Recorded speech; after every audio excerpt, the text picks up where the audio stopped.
Alrighty. Hope you're all ready. I know I personally am. I'm actually really...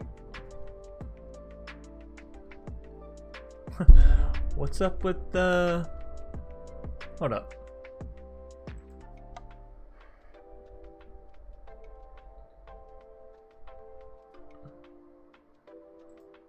Oh, wrong one. Maybe the light's too bright today? We're gonna have to adjust our camera.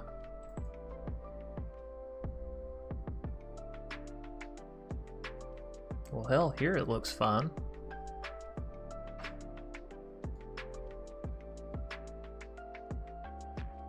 I wonder.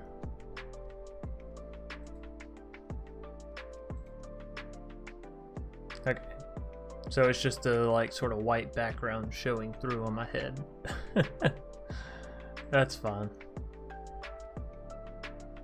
Alright, so I'm gonna look a little pixely, as it were. Anyways, what is up, everybody? Hope you're all having fantastic days. I gotta remember you're right here now. You're not over there, you're not over here, you're here in front of me. Anyways, hope you're having fantastic days, fantastic nights. Nice to see a lot of new faces out in chat. Christopher, Jared, Uncle John, of course, Misen, always welcome back. Love your videos, also love the music. Hey, I love the music too. It's Harris Heller on Spotify. Actually working on some of my own music as well, but yeah, that's neither here nor there. That's a later date kind of thing. Second channel and other shenanigans. Probably have people very confused about what that second channel is going to be, but that's good.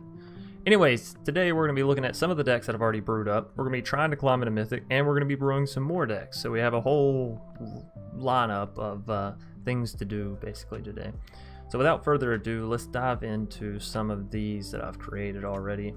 We'll go to the visual view. Now, some of them may not have the land, some of them aren't completely fleshed out. These are mostly just ideas. Y'all know once you know, the actual playing happens, I tend to edit a lot. So this one was based off of Mono Red Giants, and then I decided, you know what, Mono Red Giants actually play kind of well with berserkers. So this one kind of changed from giants to like dwarf berserkers almost, because you also have Calamity Bearer, which is a berserker, and Quakebringer, which is a berserker. So you have this more so giant underlying theme, and then dwarf slash berserker underlying theme, right? So this is going to be one of I don't know if this will be the first deck, because originally I was like, yeah, Mono Red Giants, but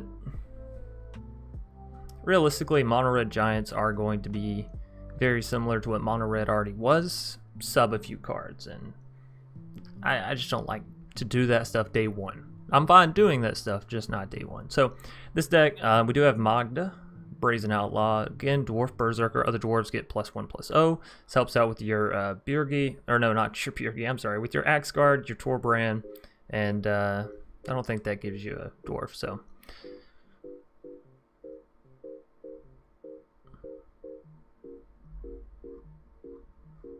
I think there's a card...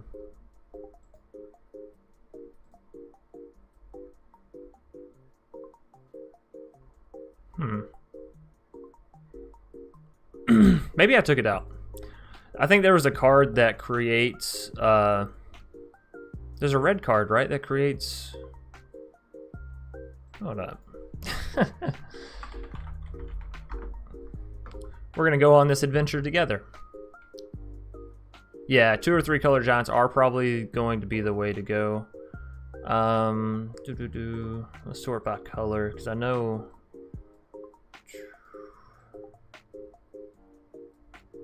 blue should be red. Okay. There's Dwarven reinforcements, but there was another card that I was like, ooh, that would be pretty good in that deck, and I thought I went back and added it, but I guess not. By the way, if anybody's curious on how I build and brew my decks, you know, prior to a set coming out, because I know Arena, one nice thing is the deck builder. It's actually a really smoothed out process comparatively to all the rest, right? I like to pull up Scryfall, and then I like to pull up Aether Hub. Okay. Reckless Crew, I think that's it. Oh no, this is for another deck. Alright, alright. So I was mistaken. It is another deck, but not the other deck that I thought it was. Anyways, so Axguard Cavalry, another really cool card that I think will be a little undervalued and underplayed. I could be wrong. Everyone could be like, oh yeah, it's a great card. 2 mana, 2/2. Fair stat line, Dwarf Berserker, so it activates all your Dwarf and all your Berserker stuff. You can tap it and target creature gains haste, which means you can drop a Quakebreaker and immediately swing in with it, right? Same thing with Toran or whatever. So, what site are you using? This is Aether Hub that I have pulled up right now. And in a minute, I'll show you the deck building process because it's really smooth. And then this site is Scryfall, and it has a really good in-depth advanced search engine, similar to how Arenas works, right? So then we also have Bjergi, because if you're playing a red deck and you're not playing Bjergi, you're actually kind of crazy. This is such a good card, such a strong card. I don't need to convince all of you of that. Bloodsky Massacre, this card I'm really excited for. I love the new sagas, they're so strong. Create a 2/3 red demon berserker creature token with menace. Already good for 3 mana, right? That's 3 mana's worth value as an uncommon or as a common, right? Whenever a berserker attacks this turn, you draw a card and you lose 1 life. Fantastic. You got Magda, you got the Axe Guard, you got Calamity, you got Quakebringer. All these things can draw you cards. Lastly, add red mana for each berserker you control until end of turn. You don't lose this mana as steps and phases end. So just get a lot of mana. Bjergi adds more mana, so essentially you're able to play into these bigger things, the Torbrand, the Quakebringer, and the Calamity Bearer, really early, right? Bone Crusher is just a solid giant. You're still going to see Bone Crusher. It's not going anywhere. Calamity Bearer, again, giant berserker, going to activate our berserker stuff. It's a 3/4 for 4 mana, not bad stat line. And if a giant source you control would deal damage to a permanent or player, it deals double that damage to that permanent or player instead. Couple this with Torbrand, that deals that much damage +2. Ooh.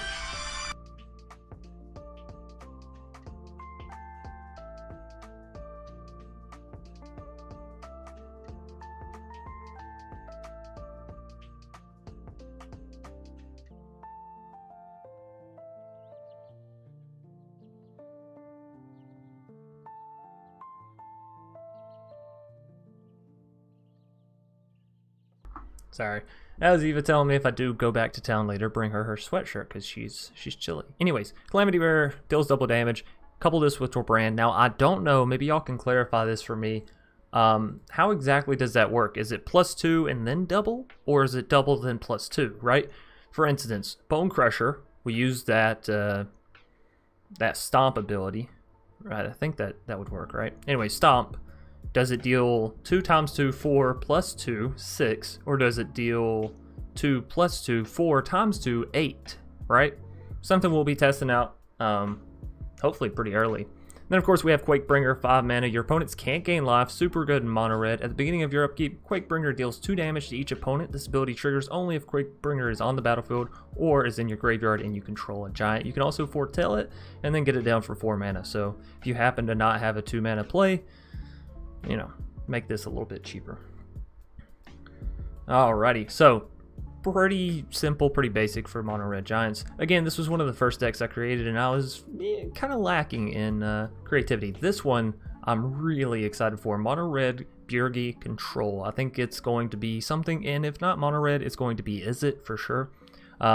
This card, we've seen a combo very similar to this where it was like you get to gain mana and you get to draw cards and gain more mana off of that card draw and all of this. I think Teamer Giants will be powerful. It for sure will. Seize Disposals anyways, 3 mana. Sorry, I get distracted with chat.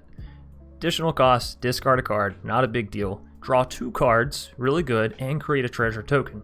Okay, you get to gain mana with Bjergi. You can copy this effect with Dual Strike, and then of course you have just things that you can send to their face, things you can send to their creatures, more ways to draw.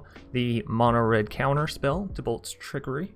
Again, the Snow Sorcery. It's going to be a little dodgy on how well snow plays out, given we have some very anti-snow things, and well, you're allowed to play snow in pretty much anything, right? Because you have snow basics. So my goodness.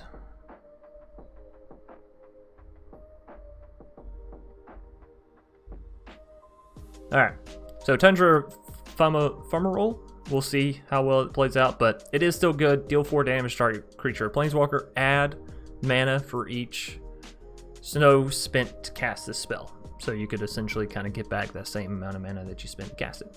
Valakut Awakening, again, allows us to cycle through our deck. Leyline Tyrant, really, really good. You don't lose unspent red mana as steps and phases end. We have Birgi to add additional mana, right? Now, I don't know, because this says until end of turn, but Leyline says you don't end it. So I don't know which one will cancel out, but anyways, you can always, whenever Leyline dies, pay that red mana, deal a lot of damage. Ox, you have a lot of discard. It's a great card to discard. Honestly, might add a few more Oxes if the snow stuff doesn't go as well, or if we just feel like we need to.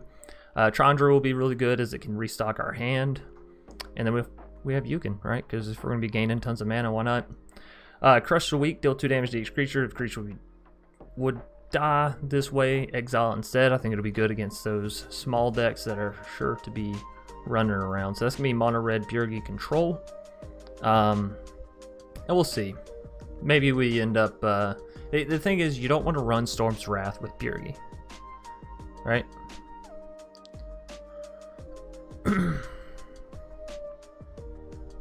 I think it matters how you trigger it, though. It could be wrong. That's true. Alright, let's see. Next up, we have In Search of Greatness Control. Now, this is... We actually kind of make this deck... I don't want to say a few times, but we make it a few times. This is just Simic control, right? Basically what we were basing this one on. This was the fully fleshed out Sultai control that I think we'll be featuring first with it. So for those of you who haven't seen it yet, In Search of Greatness, really good, really cool card. At the beginning of your upkeep, you may cast a permanent spell from your hand with converted mana cost equal to 1 plus the highest CMC cost among other permanents you control without paying its cost. If you don't, scry 1. So essentially, you pay this on turn 2. Come your next turn, you can play down a free 3 CMC permanent, right? Next turn, you can play down a free 4 CMC permanent, given your 3 CMC survives, and then 5 and 6. Now, I think going for crazy plays off of this, right? 7, 8, 9, whatever. I think it's a little... Well, let me explain this correctly. I think in most cases, it's a little unrealistic. There are a few scenarios, and we're going to be diving into one of those today because I wanted to build this deck specifically on stream. There are a few scenarios where it will be really good to do that, but for the most case, I think curving your permanents, so to speak, out around 5, maybe 6, is what you're going to be best doing, right? So alongside this, you're going to want a lot of control, and in that we have counter spells out the wazoo, Essence Scatter, Negate, Stasis, Intervention, Saw It Coming, Neutralize, Mystical Dispute. I think that's it. We also have Alrund's Epiphany. I don't think this card will actually be too great unless it's really, really great, if that makes sense. It's either going to be a dud or a stud, so to speak. But we're going to try it out again because, you know, that's what we're about here. Dream Devourer, a card I really want to see its effectiveness on. It's a 2 mana good wall, right? 0/3. Well, I won't say good, but okay wall. And then it has that additional effect of any card you have can be foretold and its cost gets reduced by 2. Which is really good. You can foretell a Garruk and then it only costs 4 mana, right? This is, of course, if you have the additional mana sort of lying around. Anyways, outside of that, we have additional removal. You know, Blood Chiefs. We are going to try Poison the Cup. Ability allows you to destroy creatures, scry up a little bit. I think Ice Hod Troll is another one that's going to be really slept on, but really, really good. 3 mana, 2/3. It's okay. Pay 2 mana, 2 snow.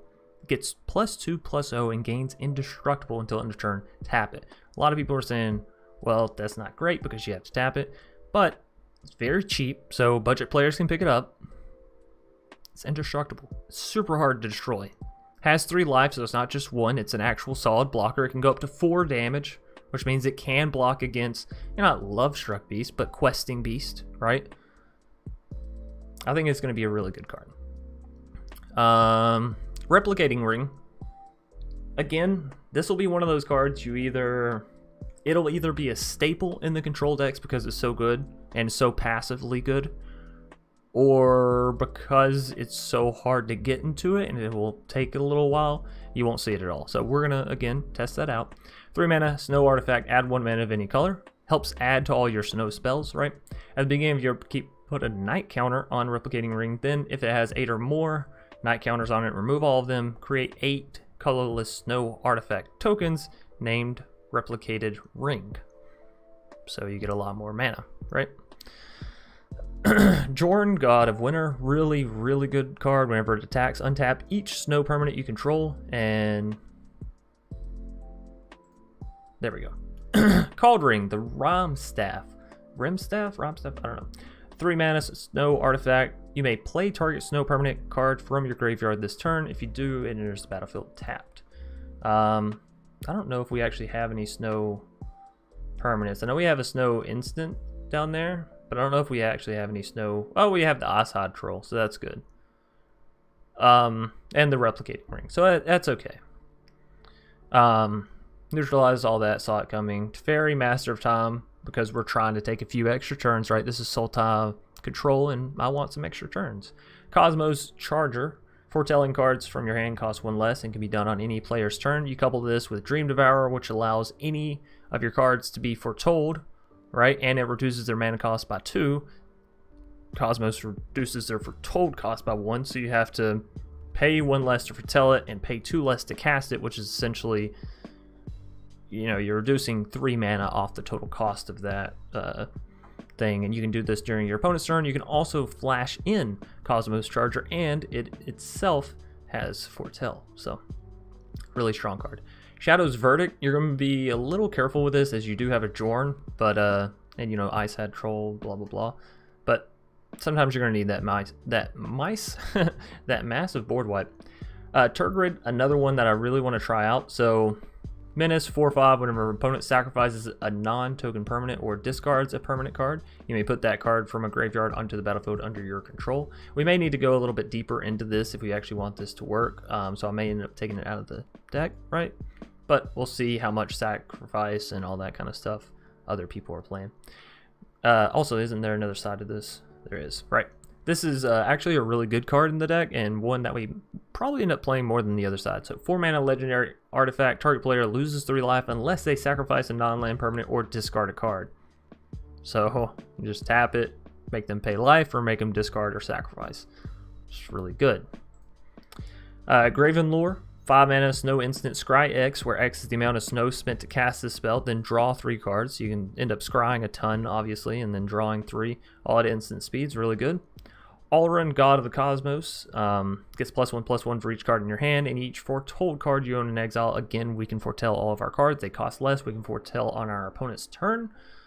All this stuff's really nice. At the beginning of your end step, choose a card type, reveal top 2 cards. You can put all the cards of the chosen type into your hand, so you can essentially try and draw 2. Then, of course, you have Haka, Whispering Raven on the other side, 2 mana, 2/3 bird. Solid stat line as a defender. Furthermore, whenever it deals combat damage, you're going to return it to your hand so it can avoid the nasty board wipes and destruction and all that. Then you're going to scry to get a little look-see into your decks. Garrick is just good because we have something on the top end. We can add additional creatures to the board to help us block out. It's nice for the In Search of Greatness, as we can get it off of the back of Turgid, kinda. Also off the back of Alrund, right? And that is our cap on that permanent CMC, right? Blood on the Snow, I think this will be a really good one. It's a snow sorcery, 6 mana, choose 1, destroy all creatures, destroy all planeswalkers, then return a creature or planeswalker with converted mana cost X or less from your graveyard to the battlefield, where X is the amount of snow spent to cast this spell. Obviously, we're going to have a lot of access to snow stuff, so shouldn't be too hard. And then we have Alrund's Epiphany, 7 mana, create 2 1/1 blue creature token, blue bird creature tokens with flying. Take an extra turn after this one, exile this card. You can foretell it, and it costs 6 mana. So yeah, In Search of Greatness control. I hope it will be a fun one. Obviously, we might have to cull our ambitions a little bit and add more control, but that's just the way it goes. So the solid just blue is more based on just controlling the heck out of your opponent, right? And then just sort of following a very standard 2, 3, 4, 5 control. You know what I mean? Which I think is still pretty good. You have Ascendant Spirit down in the 1 mana. You have Essence, Negate, Stasis, Still, Mystical, Neutralize, Saw It Comings. You also have access to Rewinds, which you can foretell cards on your opponent's turn, so it might come in handy. Of course, you don't have near as much foretell in this deck, so maybe not. I don't know. This one is going to be a little difficult because we need more foretell in it, but maybe we take out the rewinds. I don't know. We'll see. Alright, so that's all those gone through. What else did we have? Clerical Angels, In Search of Food, and Vehicles. These are all three very cool in my personal opinion. Clerical Angels, this one we will be revising several times over just because there's so many ways to build it. The main key pieces that I do want to focus in on here, though, is Righteous Valkyrie, 3 mana, Angel Cleric, 2/4. Whenever another Angel or Cleric enters the battlefield under your control, you gain life equal to that creature's toughness. Insane.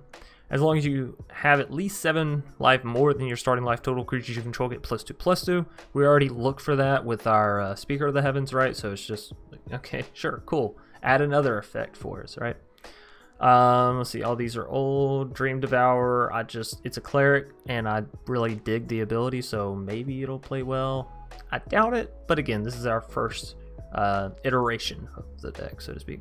Fjord's Retribution, 4 mana, create a 4/4 white angel warrior creature token with flying. Angels you control gain tap, destroy target creature with power less than this creature's power, and then finally angels you control gain double strike, which is a nice way to end the game. Starnheim Unleashed, create a 4/4. Basically, you can end up creating 2 4/4s for 5 mana, which I think is really good value. You don't get the indestructibility that you would get with a Miri's Call, but you're chopping off 2 mana, which is, you know, cool. Anyways, the way this works is you can either cast it for 4 and create 1 4/4 with flying and vigilance, not bad, little exchange there, or you can foretell it for 2 and then pay double X and 1 white mana later to create X white angels, you know, that amount. So if you end up paying 7, you can create 3, which is really nice. Then we have Fjorja, Judge of Valor. This is an angel cleric, 5 mana, flying lifelink. Whenever you cast your second spell each turn, look at the top 3 cards of your library, put one of them into your hand and the rest into your graveyard. I think this is something that life gain decks in general have been missing for a long time, and that is card draw, card advantage, some way to gain cards in that mid to late game scenario. Will this card end up being that? I don't know. It is a little costly. It's 5 mana to get down. It only has 2/4 stat line, so it still dies to Storm's Wrath. And you have to cast your second spell each turn. Now, the nice thing is when you cast this spell and it comes down, that is your first spell. So if you can follow it up with the Speaker or Blood Chiefs or whatever, you're immediately getting that effect, right? But it also has to live through your opponent Heartless Act or whatever the hell they're going to try and do to remove it. So Cleaving Reaper, I think this is going to go into another deck that I have in mind. It's sort of like an Angel Self-Mill aggro beatdown deck, and I think it's going to be very excellent. Anyways, 5 mana, 5/3 flying, trample, pay 3 life, return Cleaving Reaper from your graveyard to your hand, activate this ability only if you had an Angel or Berserker enter the battlefield under your control this turn. Now, there's I think it's 3 mana, Angel, enters the battlefield, mills you 4 cards. If you mill an Angel, you get to gain 4 life. So this card just pretty much pays for itself, and you had an angel enter the battlefield, so it will proc. So you can just essentially gain 1 life on a turn and put this card into your hand while also getting another angel down, which is pretty good. Alrighty, Rampage of the Valkyries is going to be our next card. 5 mana enchantment. When Rampage of the Valkyries enters the battlefield, create a 4/4 white angel token with flying and vigilance. Not that great since we just saw we could get that for 4 mana. However, whenever an angel you control dies, each other player sacrifices a creature. I think this is more of a commander style card, if I'm being honest, but I think it'll be fun for us in creature matchups. I think it matters how you I need some help. Someone as certain content creators. Well, for the most part, that's on Wizards, and I'm sure the other content creator just didn't want to tell you any false information. So there's nothing that anyone else can do for you except for them, and if they haven't reached out to you and contacted you, or rather, if you have contacted them, the best thing to do is just to wait. You know, they certainly have a few things of their own going on right now, so I think they're also trying to get back on their A game. This is going to be an In Search of Food. I think this is, again, a really kind of nifty little thing. So if you can get down Jorn, you can go into the Wicked Wolf, Wicked Wolf, Gargaroth, Kogla / Feasting Troll King. Even if you can't get Jordan into Wicked, you can still go Wicked into Elder into Kogla, Feasting Troll King, or vice versa, Elder and Kogla, Feasting Troll King. It's just kind of nice, right? So, and it's an easy drop to get to. You can pull it out with your Trail of Crumbs, and then you just have the control aspect of Simic in there, right? I forget why Alrund's in here. I don't think Alrund was supposed to be in here. See, this is what happens when you try and create decks at like 2 a.m. It's not good. I mean, it is good, but it's not entirely fleshed out. This one I'm excited for. I don't think a lot of people will pick up on this, and if they do, I don't think they'll be brave enough to try it, so to speak. So, Colossal Plow, 2 mana, vehicle, artifact, 6/3. Whenever it attacks, add 3 white mana. You gain 3 life. Until end of turn, you don't lose this mana. We've all seen that before, blah, blah, blah. Nice thing is, with armed and armored, vehicles you control become artifact creatures. Until end of turn, choose a dwarf you control and attach any number of equipment you control to it. So normally you would have to crew 6 for this, right? And there's actually another card that I would like to add into this because it plays very well with Colossal Plow, and I think... I don't know the name of it, so it might take me just a second to find it. But I want to add it before I forget it. Because it literally lines up. There it is, Giant Ox. Crews vehicles using its toughness rather than its power. It's 2 mana. It's 0/6, which means it will crew the... what's it called? So let's go edit. What is it called? Giant Ox.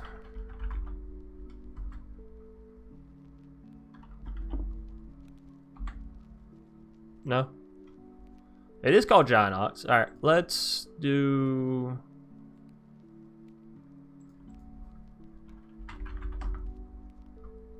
Well, I mean, spelling giant probably help. Oh boy. Giant Ox, there we go.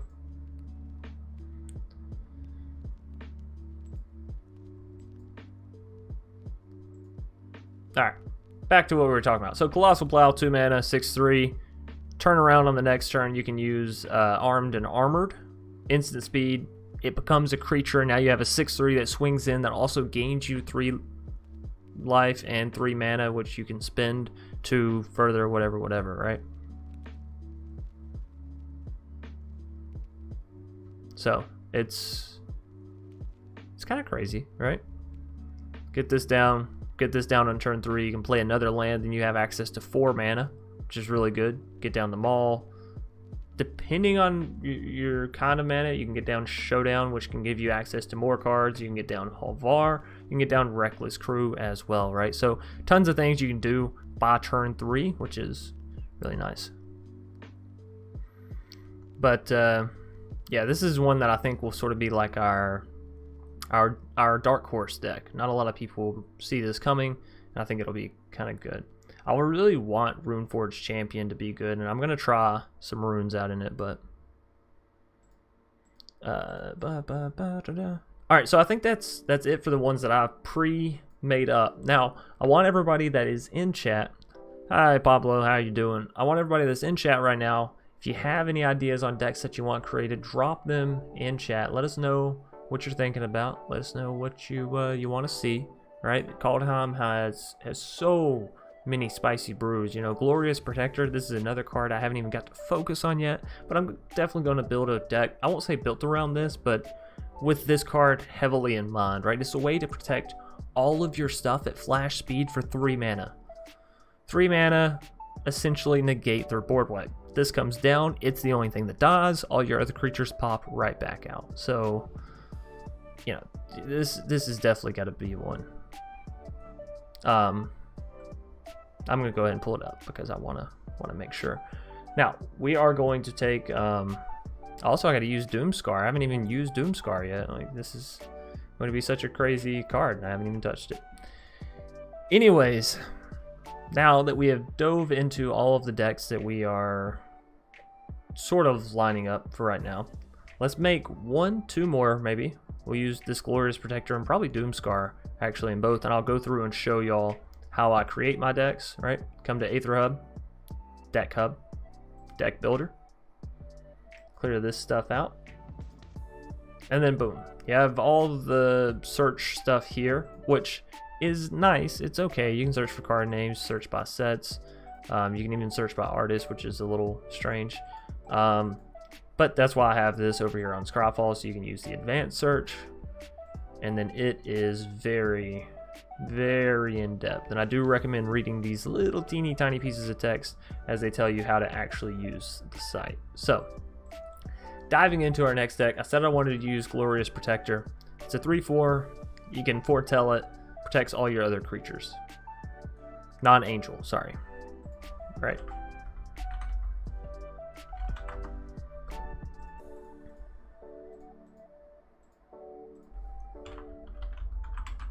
I think Doomscar goes well with this as well.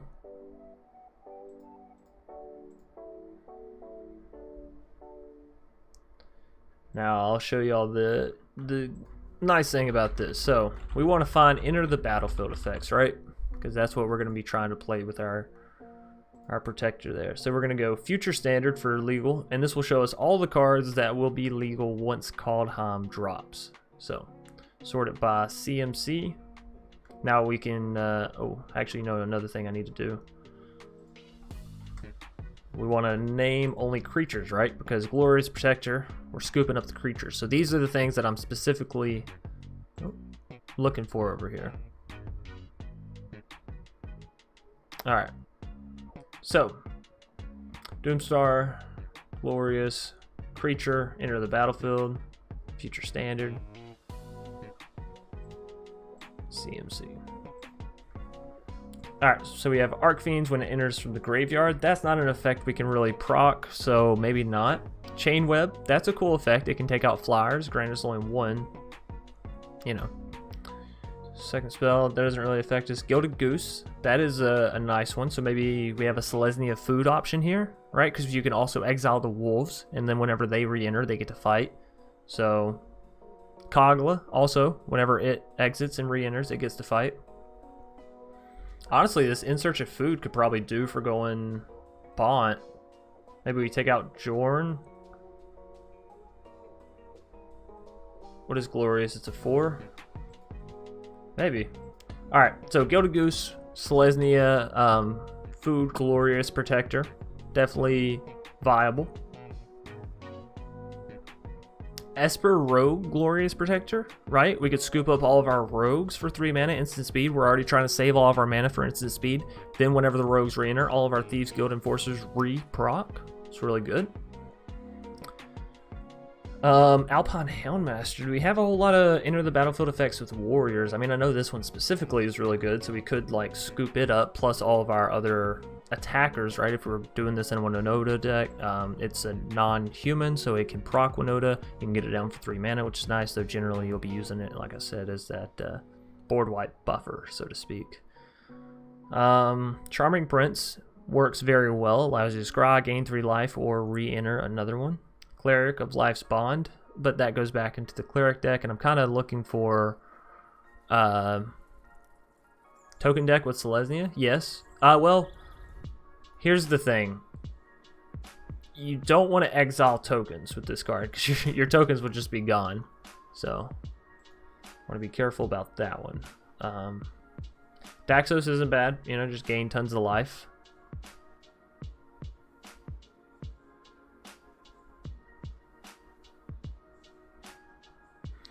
Things like Malakir, Blood Priest, Mire Triton, you know, they are solid effects to certainly keep in mind in case we go in that direction. Niambi is a really cool one.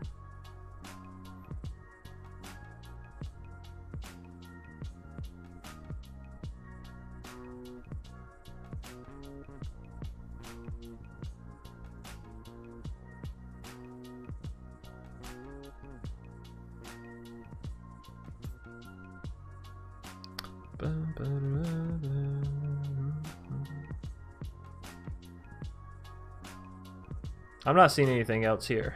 The rest of that was alright. Let's see what else we got. Maybe. Maybe, maybe. Oh, baby, oh, baby. Alright. Thassa's Oracle. It's alright. Valky, God of Lives.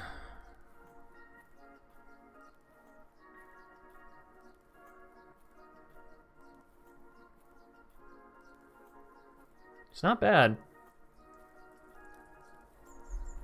And of course you got Tybalt on the other side. That'd be like Mardu control though, huh? Youthful Valkyrie, I mean, sorta works. Baron Tolarian.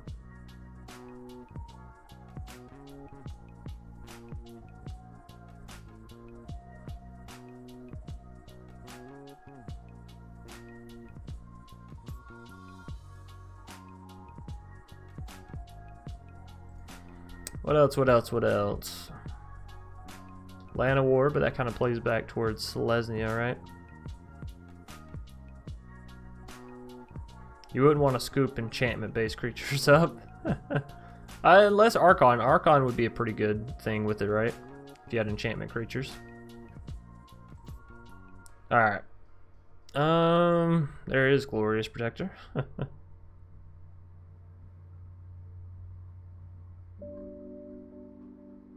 Legion Angel is a good one. Polocranus? You could make an argument for Abzan, maybe. Solemn.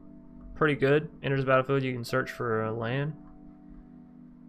Wicked Wolf, we talked about this. Really, really good.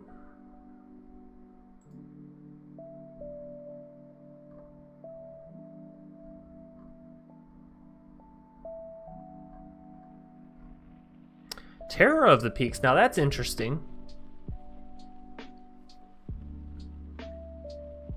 Oh, that's really interesting. I didn't think about good old TOTP. Terror of the Peaks. Not to be confused with TOMV. Terror of Mount Velos. Alright, I think I got some good info here. So, Glorious Protector, let's see if we can make a terror. Ooh. Terror deck work, right? Or do we just stick to the food idea? The food idea is just so good. Although I could, let's see.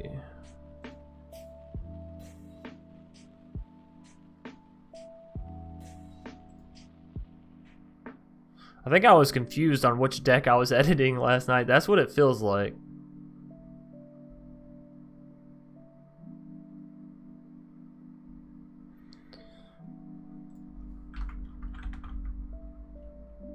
Oh man, I'm gonna have to do all of these like this, aren't I?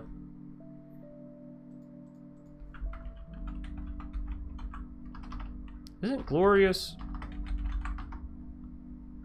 Okay. I was really questioning my ability to spell there for a solid minute. All right, so Glorious Protector.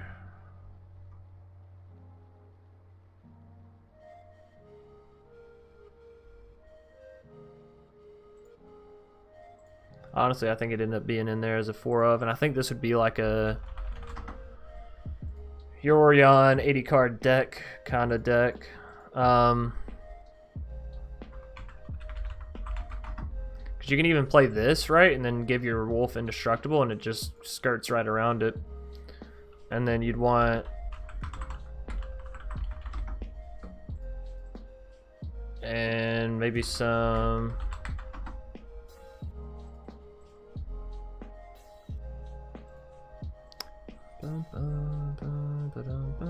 and I'm sure I'm forgetting some other things from Kaldheim. What else do we have in Kaldheim that would be good in this sort of balance setting style, right? Doctor, will you be one of the ones chosen to test the new set in advance? That's Wednesday.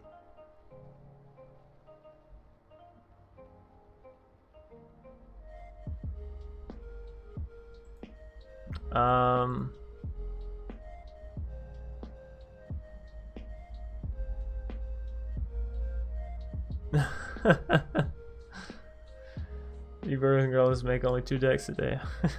I mean, making decks really isn't that hard. Making good decks, now that's a toughie. I do really like this. This card, I will bet money, a lot of money. This becomes a very heavy sideboard card for Esper and things of the like. Divine Gambit, 2 mana, sorcery, exile target artifact, creature, or enchantment an opponent controls. That player may put a permanent card from their hand onto the battlefield. Now, it's a little risky, but if you know your opponent, you know your deck, I think you can get away with it. We'll see. We'll see, though. It'll depend on the actual split of permanents and non-permanents that we see. Alright, so that's not what I was building. I was over here, right, editing this because I was thinking about that and then it made me do this. Okay, so Skyclave, Glorious, and we're here. Is there any other? Rally the ranks, chooses a creature type. Not really what we want. Enters the battlefield or dies. You may exile another creature card. Nah.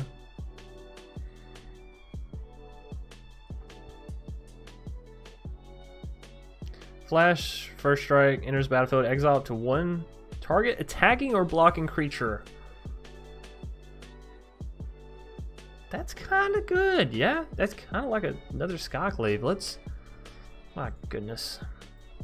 So wait, what was that card called? Just forgot it. Sigrid. People are gonna be getting rid of her. That was a horrible joke, I know. Find some cards support for Boros Warriors. Yeah, some of the cards feel that way for sure. For sure. I don't think we have any other ETBs here. I could just, I guess, follow along with this, but this is only creatures. Let's see. Of course, I didn't think about it, but we have In Search of Greatness, we have Trail of Crumbs, the Glass Casket doesn't count, so what is that? 4, 6.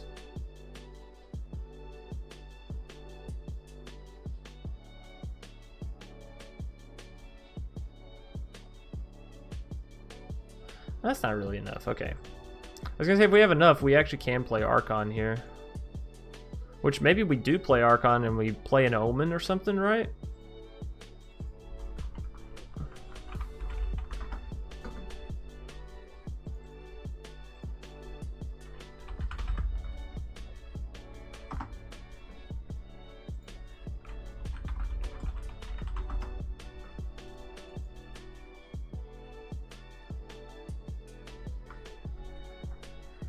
Do we need the Jorn in the deck? I don't think so. I think this is just gonna be a classic. What's it called?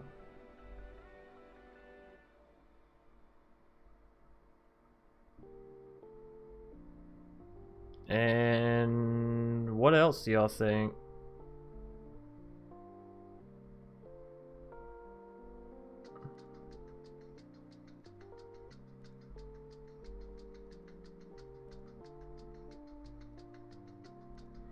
Maybe just round out our counter magic. I don't know. I'm gonna save. Oh no. We're gonna save it as that.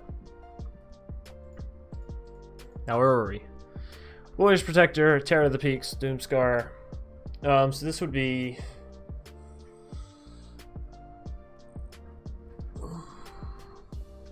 We'd need to like get Terror down and then have this scoop up Terror. I just don't know that that's going to work. We'll leave Glorious Protector alone in that other deck.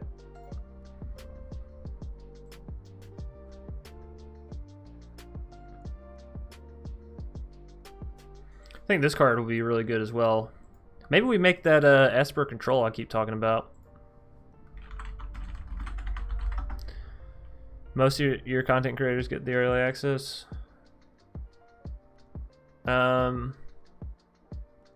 Sorry, I meant tomorrow. Oh, gotcha. Alright, so what was that? Right done. I think the problem with this set will actually be discovering what cards make the cut as to being completely worthwhile, you know? Because there's so many good ones. So many.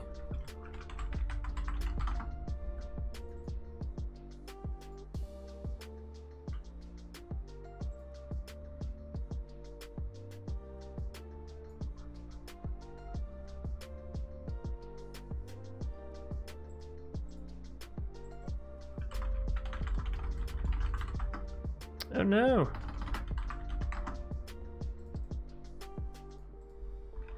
And a whole nother card that we haven't even talked about. Kaya, right?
Alright, let's see.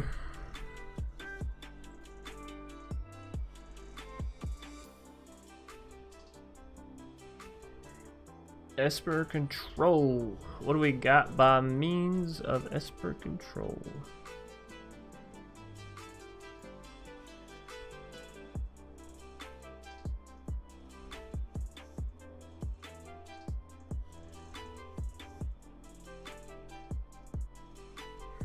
I really also want to make an Orzhov aristocrats deck with this.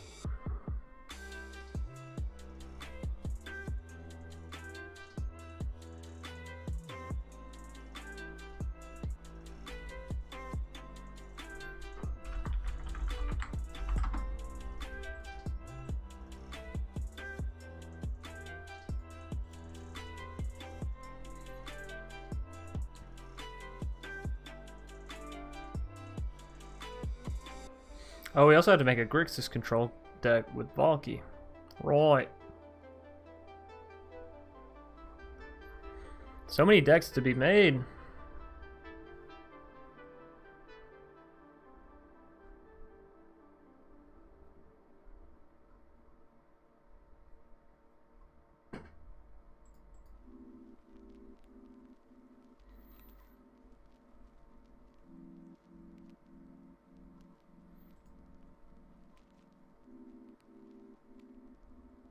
Is this? No, that's not the one we were looking at. Maybe we play.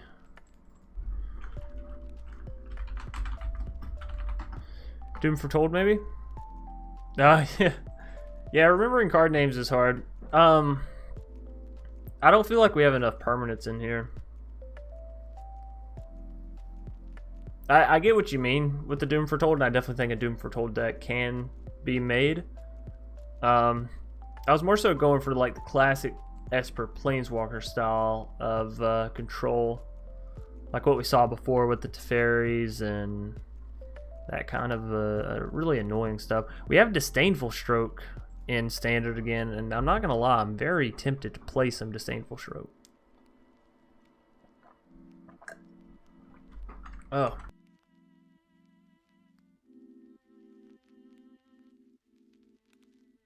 Sorry, I meant to hit mute on that earlier.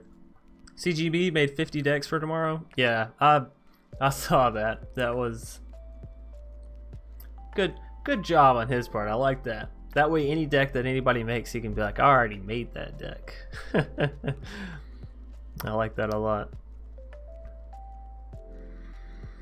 Here's my question. Do we think Cosmos Charger is a staple? My gut says no.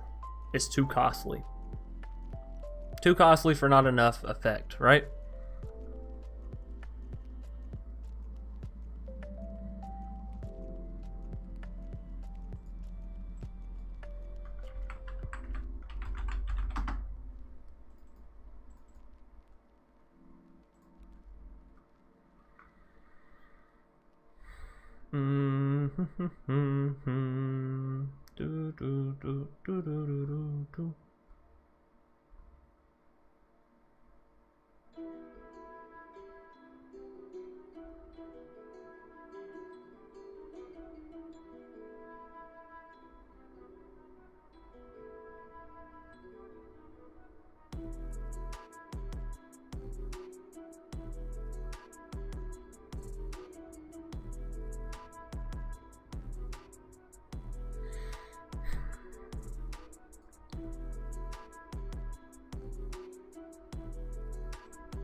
Trying to keep the creature count to a minimal with this deck, but I keep seeing creatures and I'm like, yeah, I want to play that.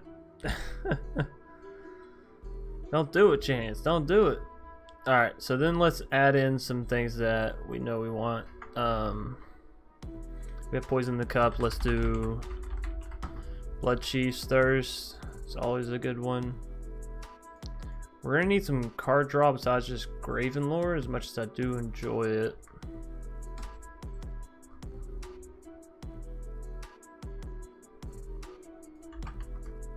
Actually, you know what? Let's do not creature. Draw white, black, blue at most. Future standard. Let's see what we got here. Any copy spells like Spark Double, if still in standard, could work. Screen is blurred.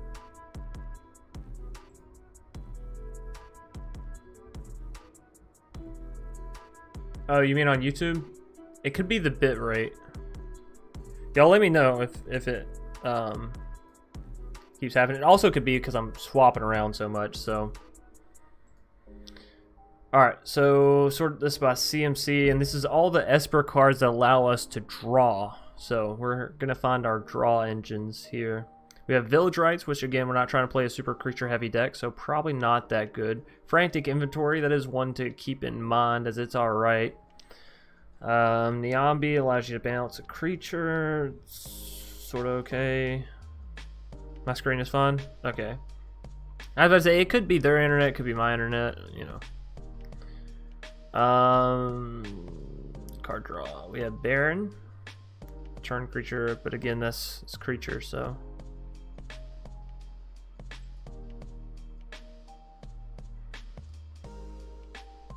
Midnight Clock could be decent for us, right? Ramps us a little bit. How heavy are we on the threes? This is a 2. It's a 3.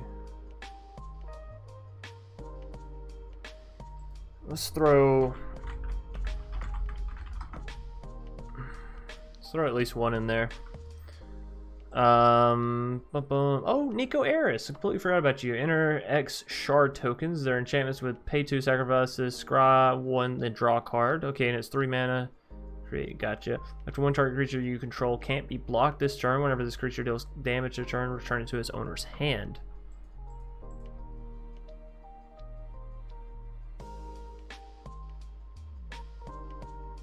Well, you don't want that at all. We don't want that ability. -1, deal 2 damage to target untapped creature for each card you draw in this turn. -1, create a shard token. I'm not really sold on that. Of one mind. No, again, we're not really going for creatures here. Slitherwisp, no. Tutelage, no. Raven's Warning, 3 mana, create a 1/1 token. Whenever one or more creatures you control with flying deal combat damage to a player this turn, look at that player's hand, draw a card. Okay, no. It's not bad, but no. Spell from anywhere other than your hand, draw a card.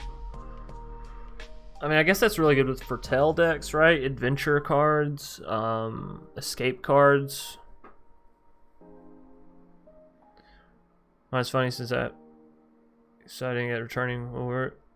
Well, again, it could be on my end. Who knows? Doom Foretold, no. Reign of Revelation's not bad. Draw 3, discard 1. Good old Teferi. Graven Lore we already have in the deck. These are starting to become too expensive to be realistic, you know?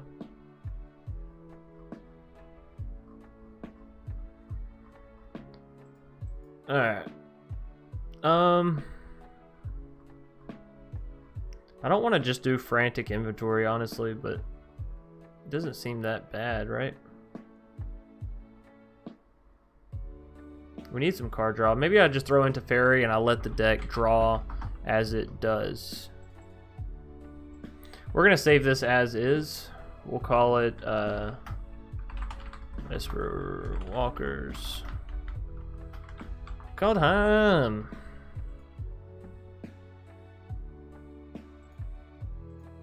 I just make all these private, not so y'all can't view them, so that way later I know which ones are specifically for Kaldheim, and as you saw, it's just a one button press kind of thing, right? So does that have to be live videos where it mostly happens? It might be, well,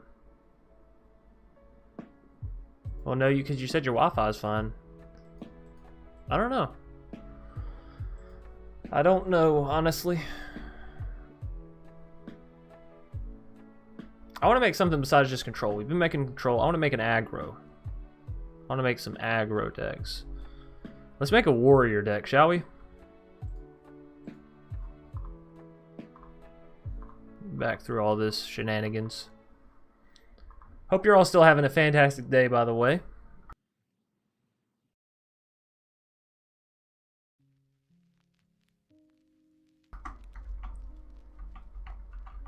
Okay. So, we don't want text, we want top, right? Warrior.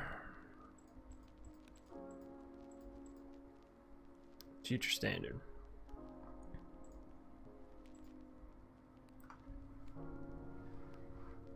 Alright, so let's see what Kaldheim added. Usher of the Fallen, 1 mana, 2/1. Boast, 2 mana, create a 1/1. That's really good, actually. That's really good. Alright, dies, create a 1/1 white human warrior. It basically sort of replaces itself. Elvish Warmaster.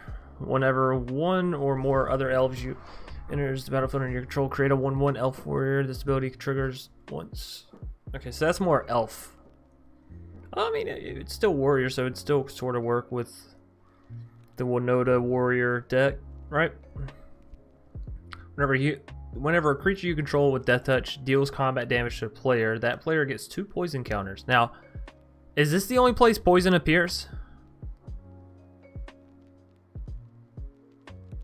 Is this... Because I kept wondering, like, are we going to see poison, or is it going to become a thing? But I don't know if this is it. So, depending, maybe we go into poison.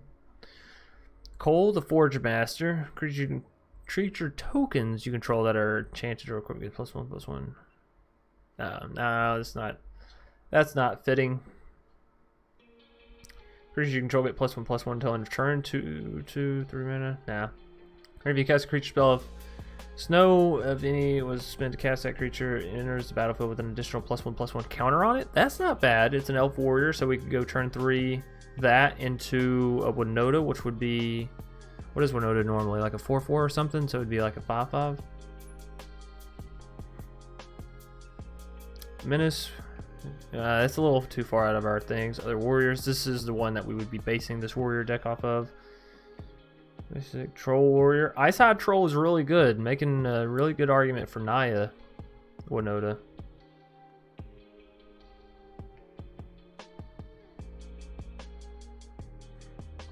Resplendent Marshal, really? It's a warrior. So when it enters the battlefield, we get exile a creature card and put a +1/+1, and then, yeah.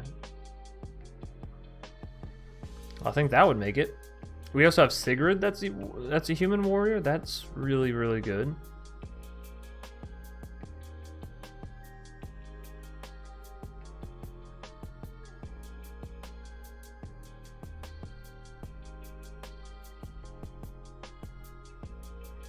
Still got a few more to look at. What else? What else is new?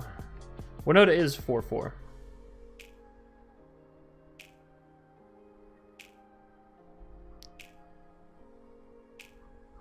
Okay, so what about, if not warrior, what about just non-humans from Zendikar? Because I didn't actually find too many that I was like, head over heels, yeah, let's do that. So let's see.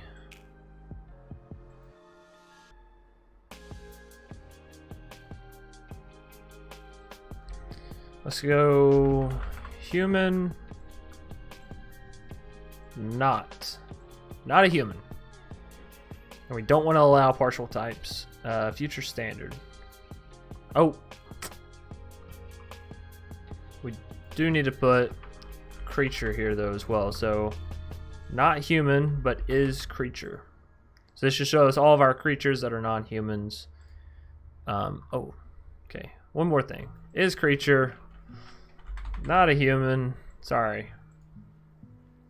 And we actually just want to see this in Kaldheim, because I know what we have outside of Kaldheim pretty well, I feel like. Or should we do all of Future Standard? We'll see how big the page is. Had on auto though, was that... Oh, so it was just... we only got one poison card. That's... it is what it is. Hey, Sheldon. What is up over on Twitch? Kaldheim, can Abs and Elves be tier 2? I think for sure we can find a tier 2 elf deck we can make work. Alright, so let's sort this by CMC. This is going to be all of our non-humans, so all of our cards that we can use to proc Winoda. Ascendant Spirit, that's interesting. Like a Jeskai Winoda, right? Owlslit, of course, always works fine.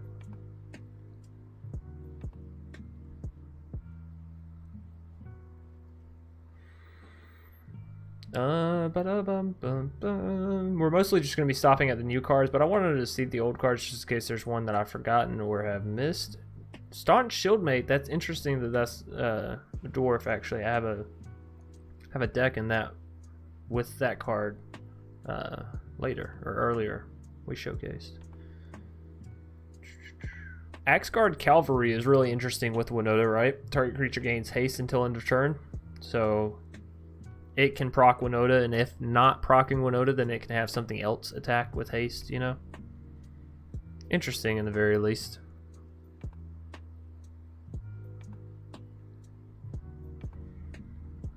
Whenever you cast your second spell each turn, create a 1/1.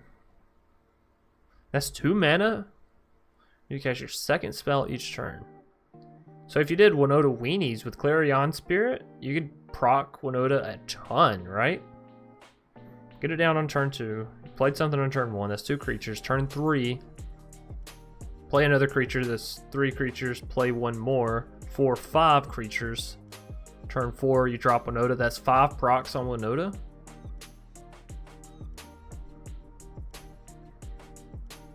It's not bad.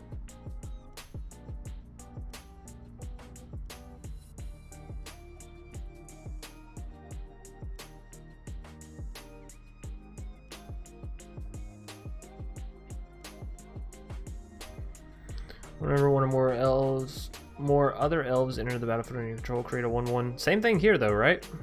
It's just with elves specifically. And this is where you cast your second spell. So you could couple that for a whole lot of extra creatures, right?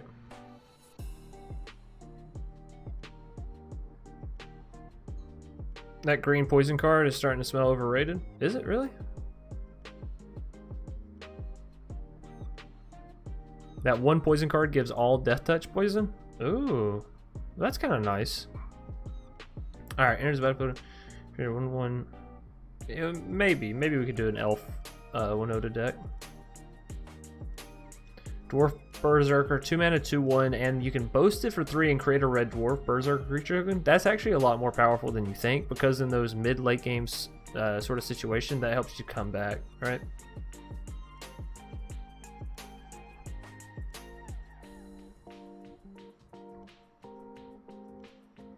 Changeling. Now, changelings are technically humans, right? This card is every creature type, so we can pull changelings out with Winoda.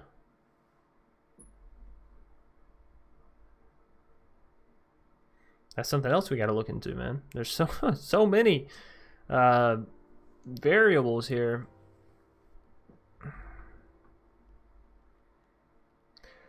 Magda. Oh, wow. Dwarf Berserker alongside Winoda.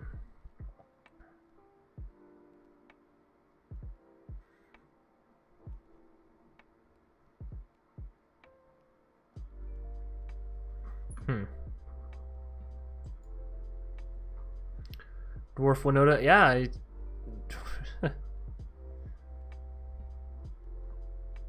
Changing this battlefield, you may exile a creature card from your graveyard. If you do, exile target artifact or enchantment an opponent controls. This is another really good card. I think will be slept on quite a bit. Quite a little bit.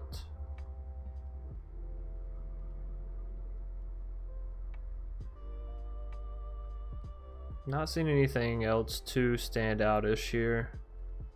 Whenever another non-token elf or berserker you control dies, you draw a card and you lose 1 life. Another non-token elf or berserker.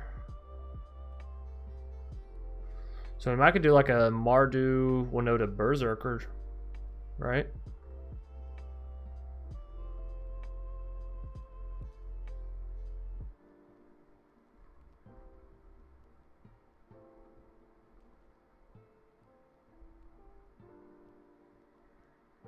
Still have to make that Grixis control deck. Valky actually procs Winoda, which is interesting. So it could as well go in the Mardu deck, sorta.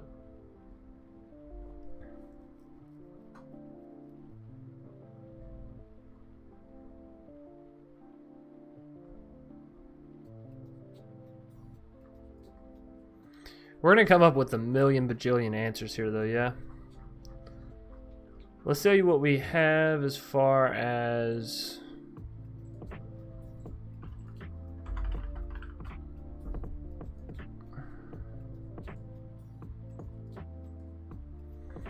berserkers go.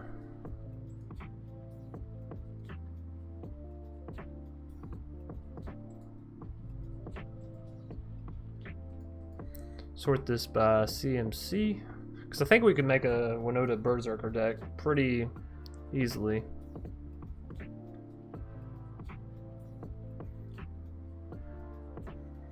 That's a human berserker.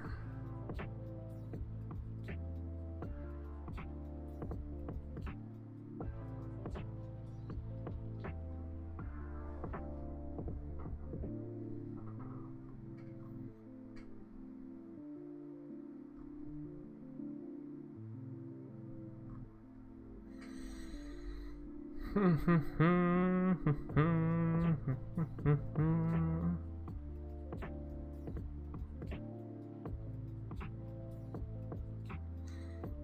do have a lot of angels as well.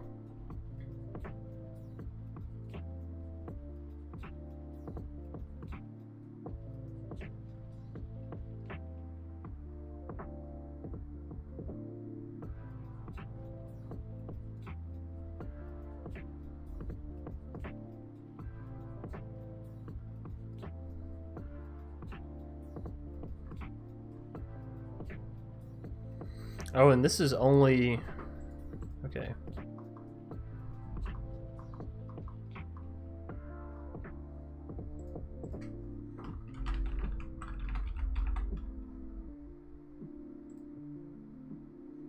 And this should show us all the ones that have Berserker in... There we go. Yeah. All the things that have to do with the Berserkers. So, Rise of the Dreadmarn creates us Berserkers. The Bloodsky Massacre is the one that allows us to draw. That creates us Berserkers. That one creates us.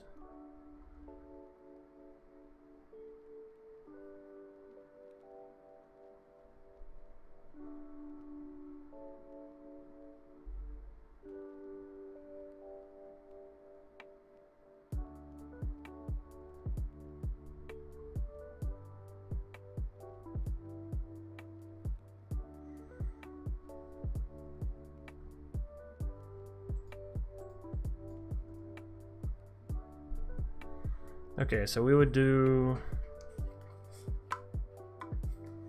like Bloodsky Massacre.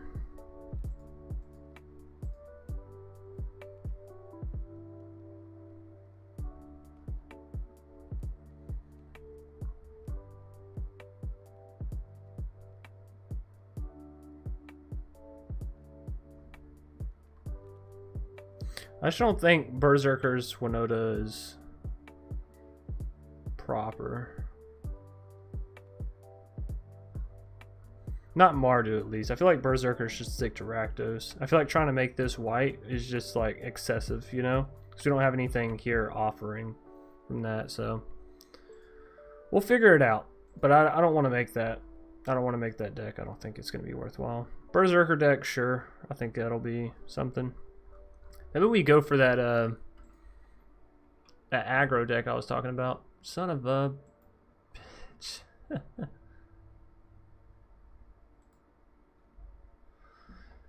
Well, let me reload that real quick.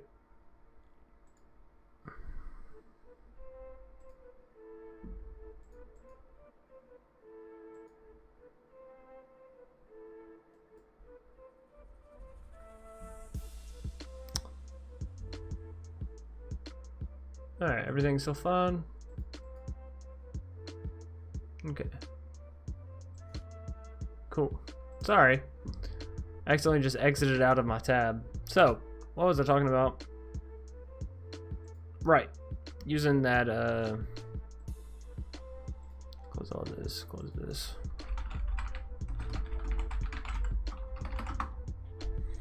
Using this card. So, 3 mana instant speed, or you can foretell it and then only pay 1. Create X 2/2 black zombie berserk creature tokens, where X is the number of non-token creatures that died this turn.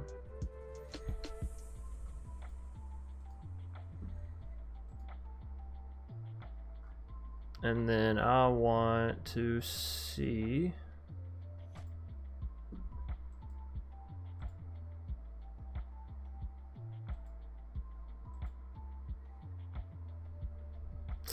Actually, it might be easier to view it on this, so let's go Kaldheim.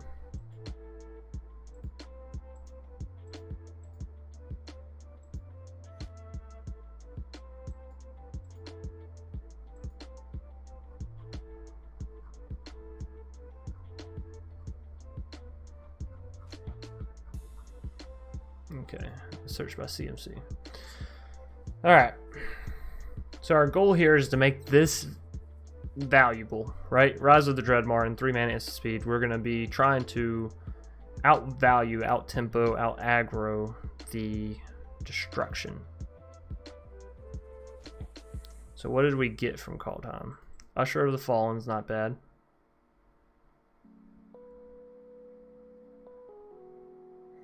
This card just seems so good. If you've cast your second spell, it's up to a 3/3 with Menace.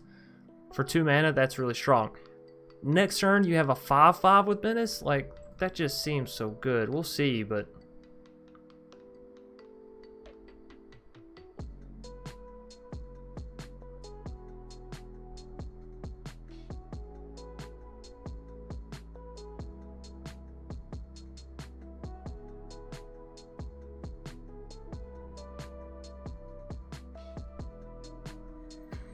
bum, bum, bum, bum, bum.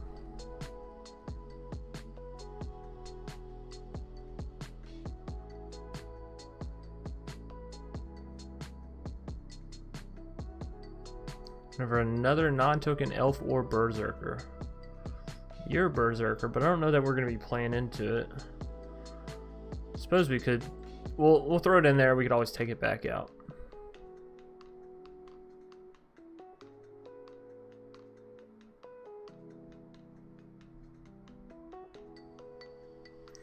Egon, God of Death. 6/6, 3 mana, Death Touch.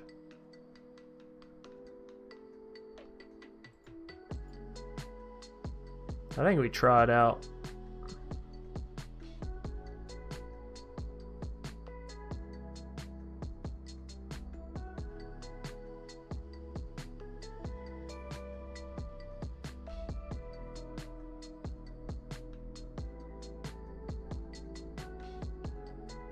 Every creature gets +1/+1 against double strike. That's not bad. It's not too shabby.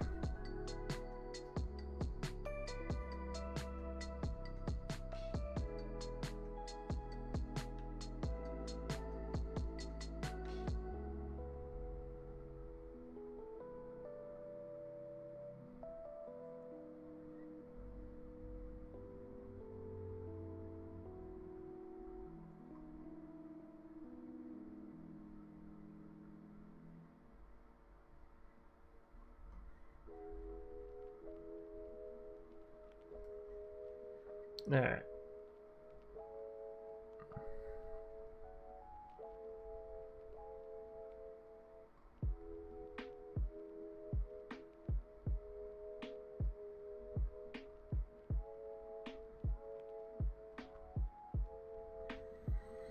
Might be all the things that we had.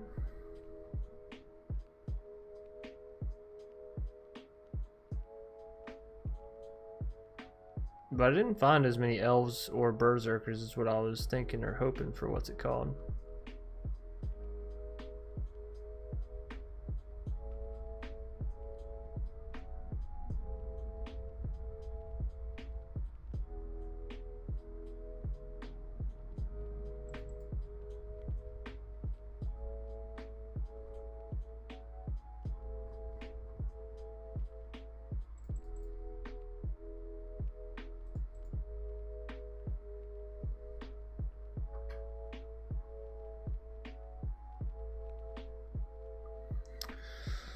Alright.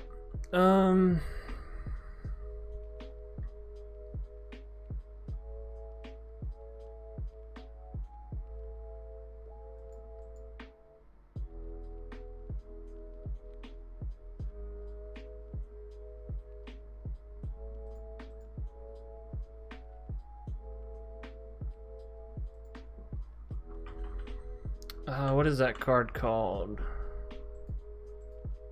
Speaker.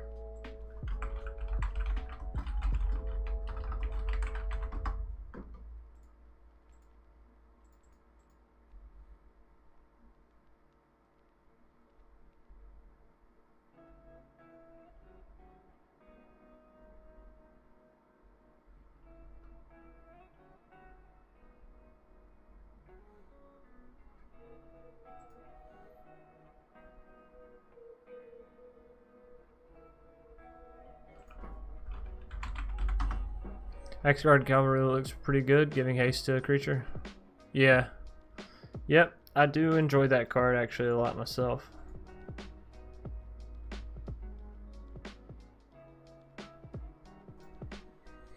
Alright, let's see, what else do we have available to us? I know, we wanted this colored this way, yeah.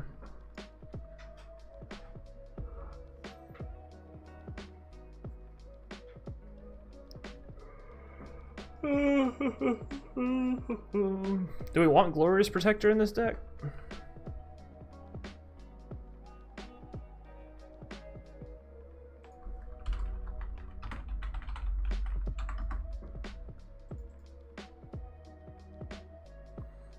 Just be super anti-board wipage. But we can't take our tokens, so...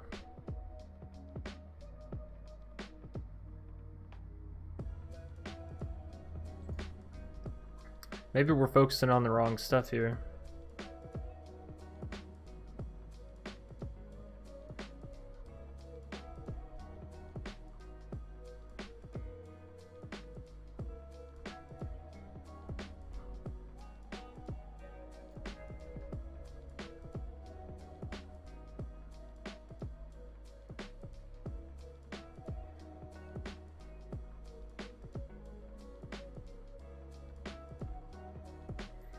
Okay, so wait, what else in this lower end do we have access to in Orzhov as far as creatures go? So we're not trying to necessarily revive our creatures with this deck. We're mostly swinging in, trying to deal what we can. Scorpion?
I think that's it as far as aggro, small aggro creatures go, right?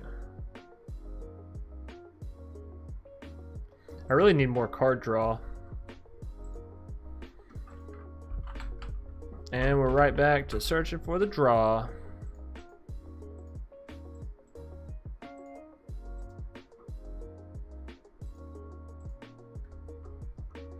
So we already have the village rights.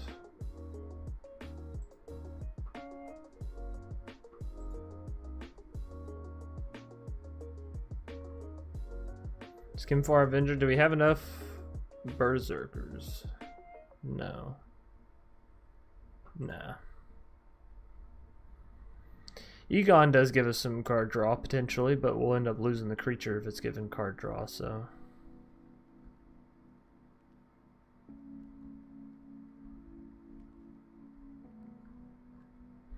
Rankle? Rankle could be a good top end here.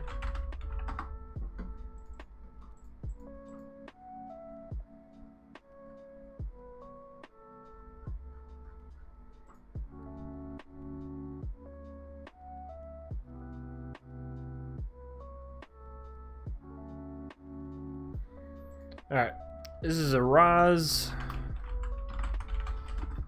of the Dreaded Aggro. Yeah, right? Rise of the Dreaded Aggro, because it's aggro. Alright. Let's see what decks we have now that we've, I think I mostly just made edits to decks, right? Yeah, so we edited the In Search of Food. Esper Walkers we did build up, and then Rise of the Dreaded Aggro as well. And then let's see.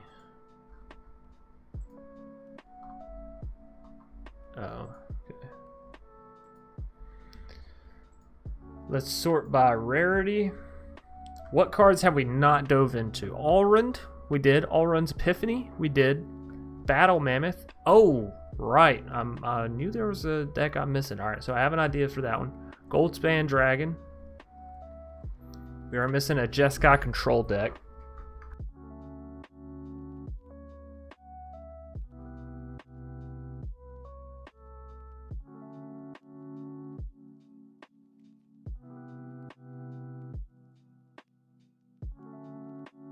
All right, so we have a mono green deck we want to build. Jeskai, Coma. How do you feel about Coma? 7 mana, can't be countered. Beginning of each upkeep, create a 3/3 blue serpent creature token named Coma's Coil. Sacrifice another serpent, choose one target, tap target permanent. Its activated abilities can't be activated this turn. Coma Cosmos Serpent gains indestructible until end of turn.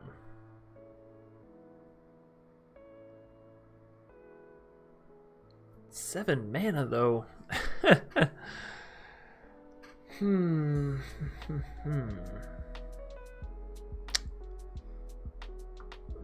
It's just a lot to commit to, you know what I mean?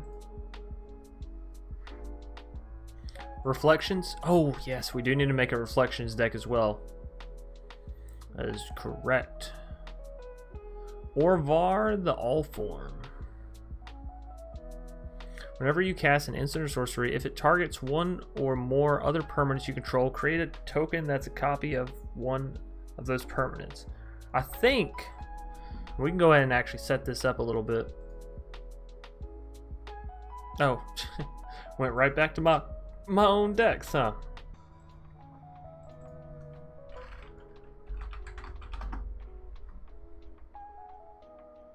What? Isn't that his name? Orvar? Orvar? Oh! Haha!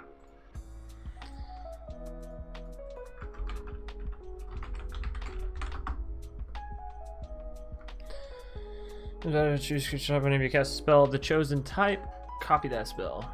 Yeah, right. So this way, whenever we cast an instant or sorcery that targets one of our creatures, we'll create a copy of that creature, and whenever we cast a creature of our type, we'll also create a copy of that creature, right? And then we'll also have, oh wait, it's right there.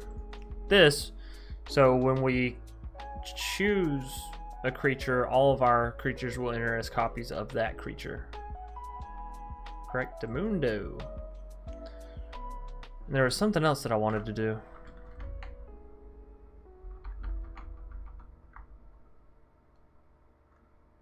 Or was it just throw this in there? Potentially. Potentially.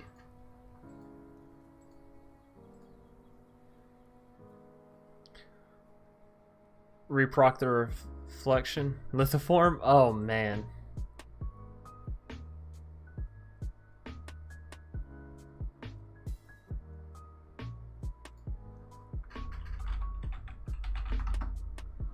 Question is, what kind of creatures are we playing with this, right? Giants?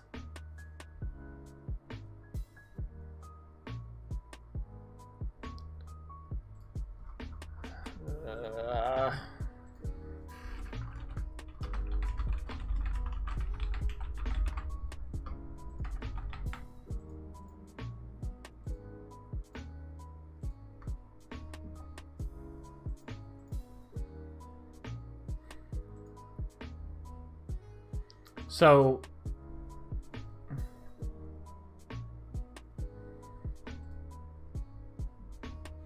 rogues is an option because it's in blue. Giants is an option because it's in blue.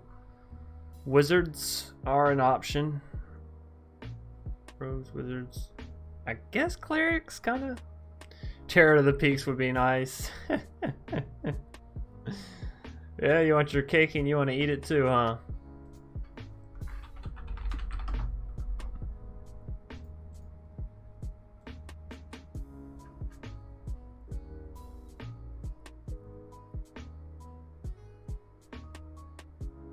That's dragon, though. Of course, if we play only shapeshifters for the rest, then they're all dragons, right?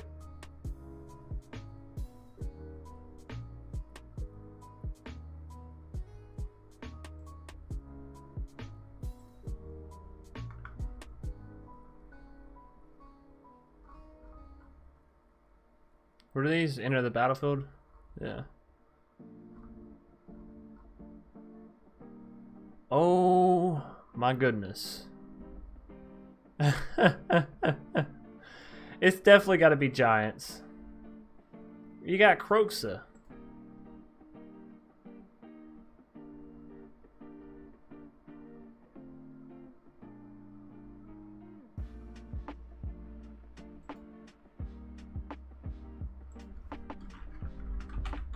Expensive deck? Yeah, I know.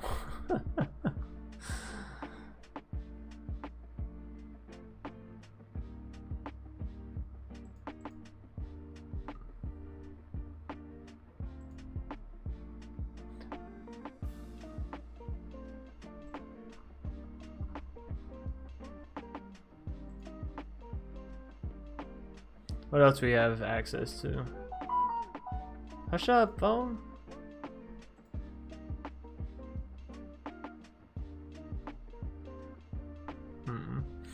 Sorry, I had a thought, but it's not good enough. Seriously?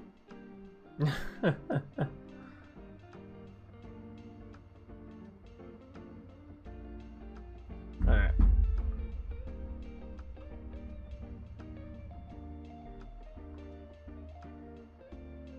This Kutro, I guess you could enter a ton of humans, but...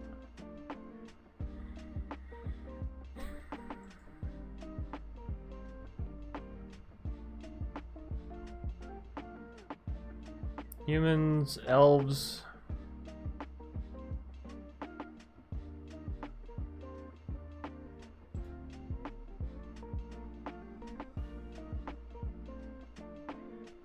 Still thinking about going for giants.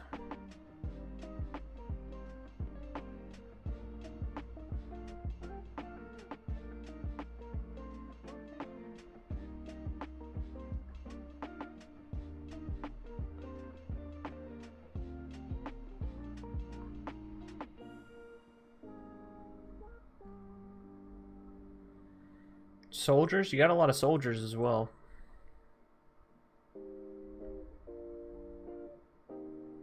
Clerics, of course.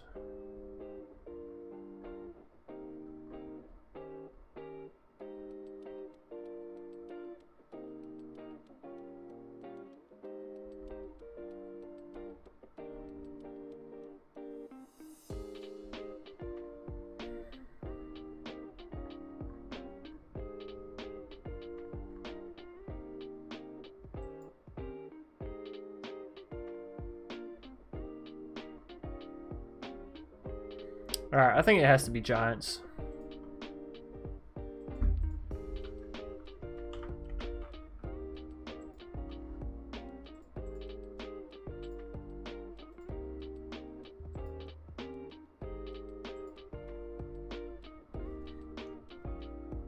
Oh, this doesn't say show us changelings, does it?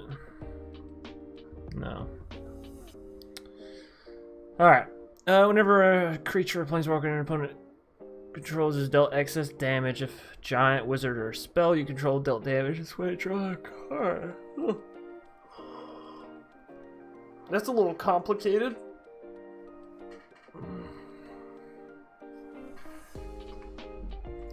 I feel like Bone Crusher goes in the deck.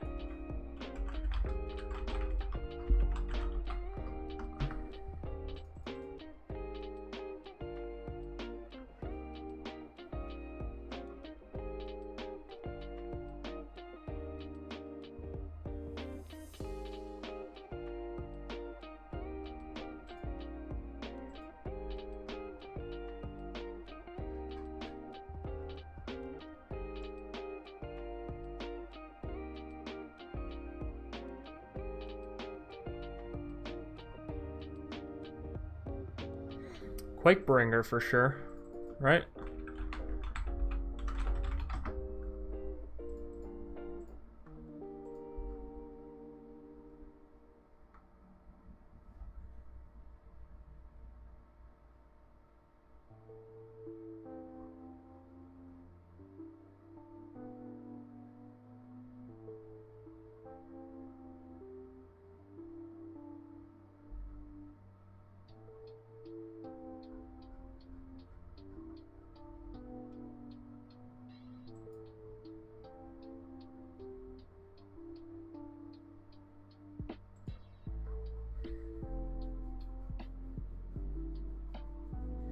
Oh, then what is...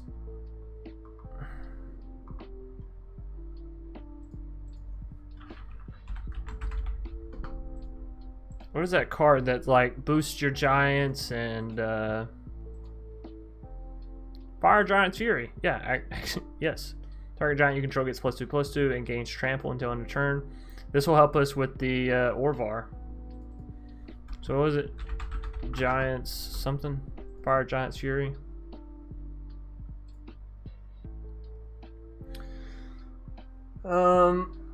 Glimpse the Cosmos. 2 mana sorcery. Look at the top 3 cards of your library. Put one of them into your hand. The rest in the bottom of the library in any order. As long as you control a giant, you may cast Glimpse the Cosmos from your graveyard by paying blue rather than paying its mana cost. If you cast, that's really good.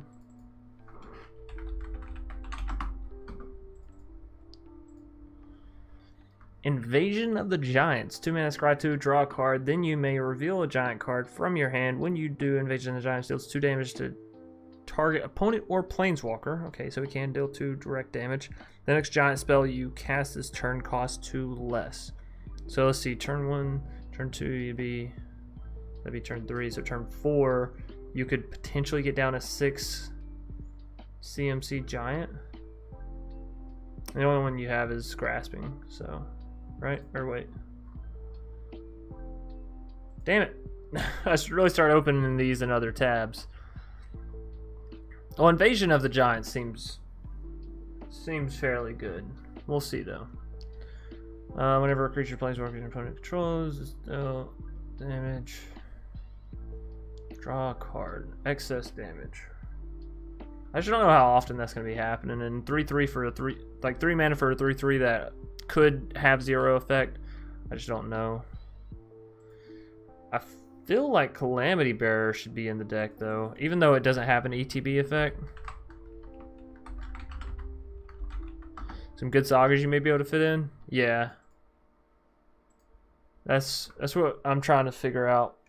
now is like, what can we make work with this deck? Giant's Grasp enters the battlefield, gain control of target, and you have to enchant your own giant. So does or var whenever you cast an instant or sorcery, so it's not specifically non-creature.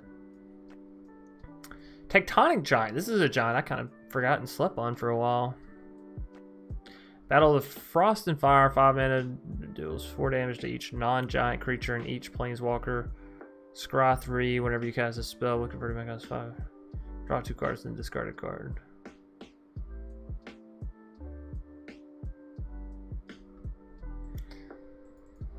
We'll use one.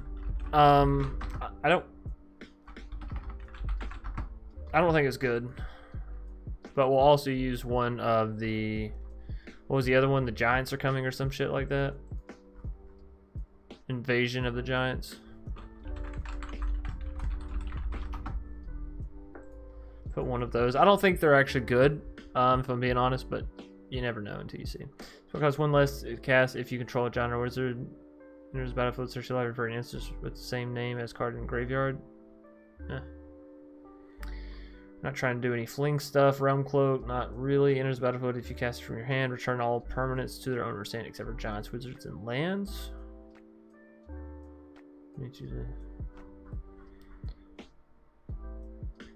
So Fire Giant's Fury, that's what I was mostly thinking of. Glimpse of Cosmos is still good. Do we want counter magic in this deck?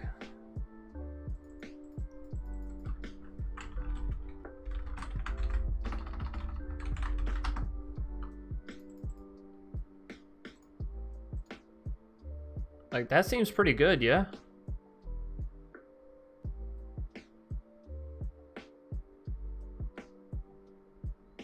Oh, but we have Kroxa, but we only have that. Other than that, it's an Izzet Giants deck.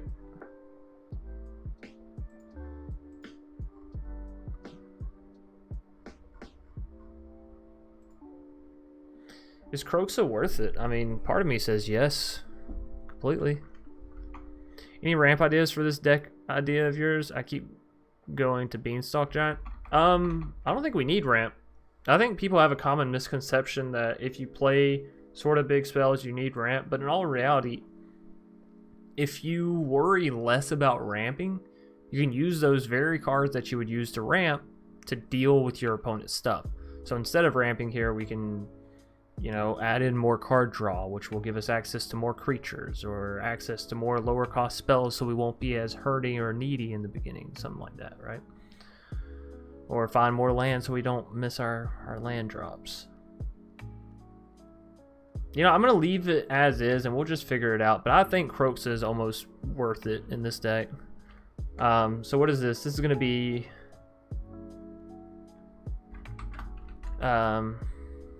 copying giants or copycat giant, something like that. We have giant reflection. Oh, I actually like that. Giant reflection. Oh, you know what? We can even go one step further. Orvar's giant reflection. Very descriptive. Private. Save. Alright, we're going to take a short little break. We've been going for a minute now, haven't we? Or a few minutes, you know, like an hour's worth of minutes. Yeah, almost 2 hours. Wow. Alrighty, so thanks everybody so far. We're going to keep going with this when we come back. We, of course, still have some... So I'm confused. Is Kaldheim live tomorrow or Thursday? My packs say Thursday, but there's a bunch that say it's tomorrow. So Azrael, it's the streamer event, I believe, is tomorrow. Which, shout out to Wizards for, you know, access to that and everybody that they've given access to that. So, early preview is tomorrow for content creators. Yes, that is true. Grim Legacy. All right. So, anyways, we'll be right back in just a moment. Don't go anywhere. Let's just, you know, get some water or whatever. Whatever. Do what you need there.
Alrighty. We are back.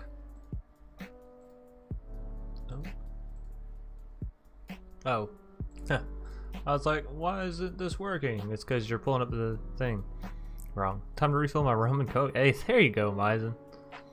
There you go. Way to make the best out of the day. So, a couple other decks I wanted to build is an Angel Control deck as well as Grixis Control. So, or not Angel Control, rather Angel Mid-Range. I should be proper in what I'm saying. So, creature type, Angel, ooh, Angle,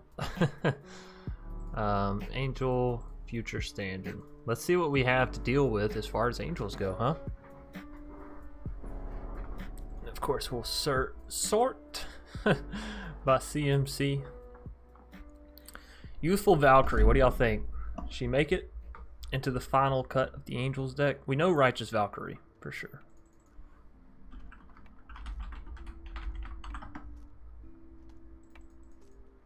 That's a 4-up, not even in question. Glorious Protector. It is a flash angel, you know what I mean? Something to be said for that. Legion Angel, I think, goes in.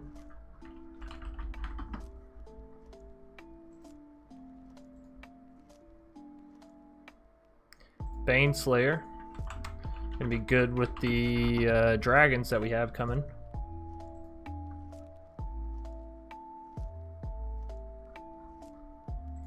And then, of course, we have Speaker of the Heavens.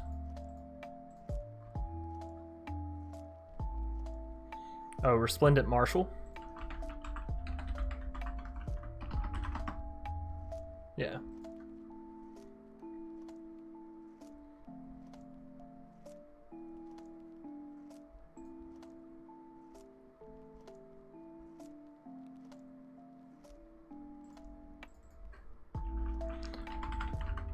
Does Luminarch Aspirant make it? Or other clerics, for that matter.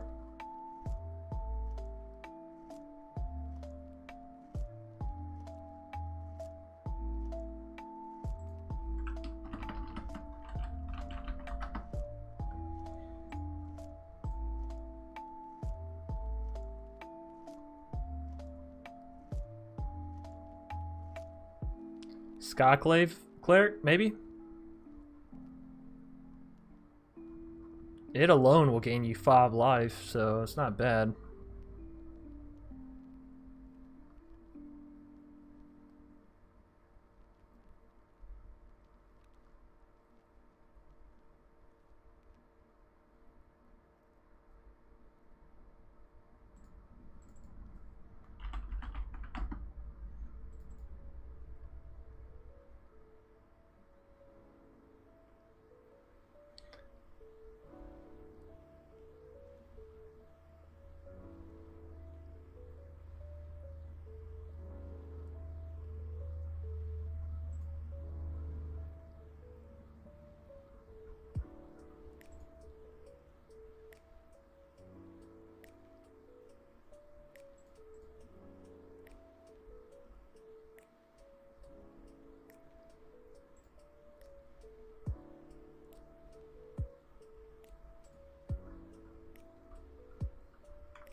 Oh man, I really gotta stop doing that.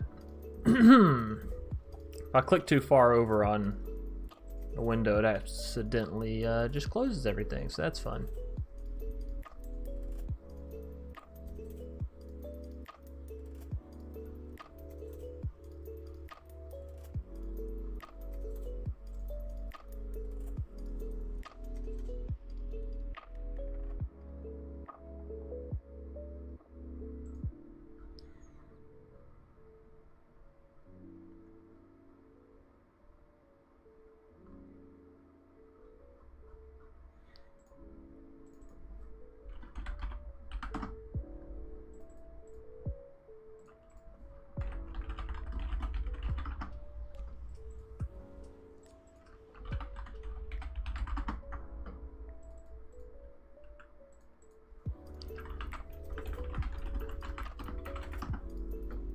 Not called the Death Dweller, but that is a good one. Is it Raz? Yeah.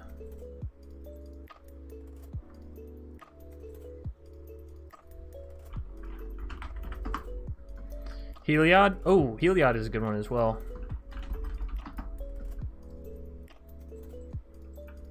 I feel like we have a whole lot of 3-drops in this deck though, yeah?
That's right, I still need to do that.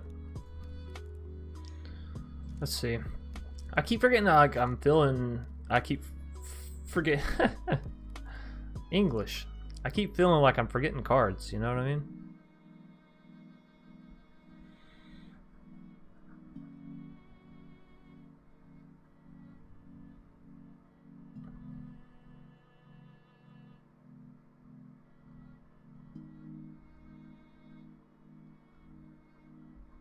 Oh, I am Holvar.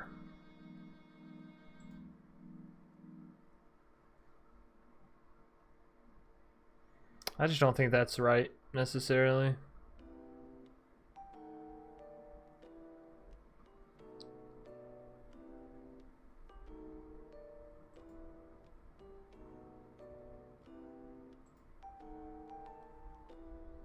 How do we feel about Redane?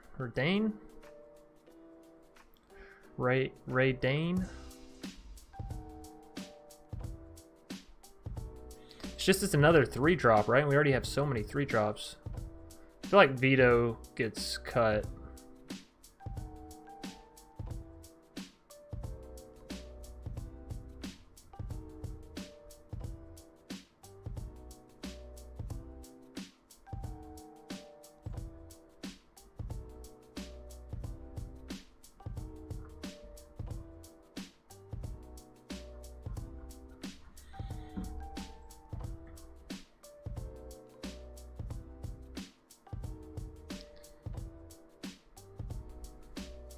Oh, what about Shepherd? You can foretell it for 4.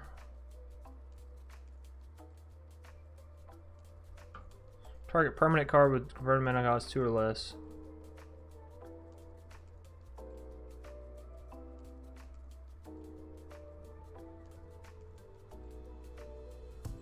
Maybe. Oh, that's not where I was. Shepherd, I think it would definitely be viable for a budget option. I don't know if it makes it in our main deck, but I think for budget it would. Starnheim Unleashed. Oh, does this make the cut though?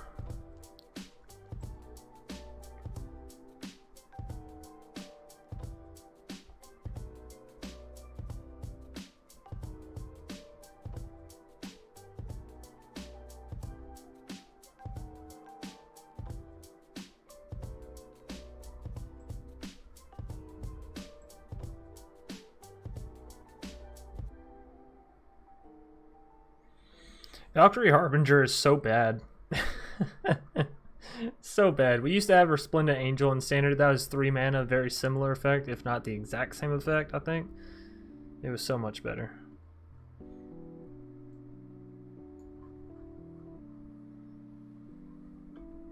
Oh, do we use Blood on the Snow here?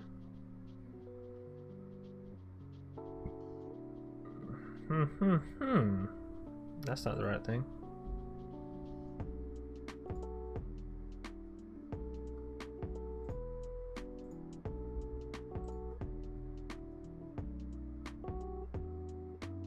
Oh, you know what? We are forgetting this.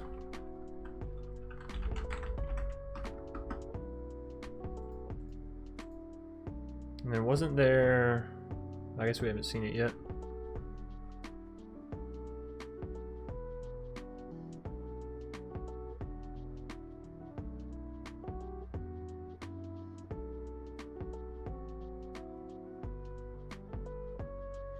Oh, there's also Eradicator Valkyrie.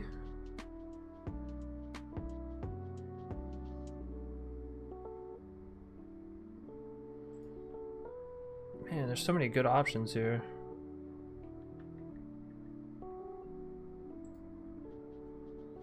Not that one.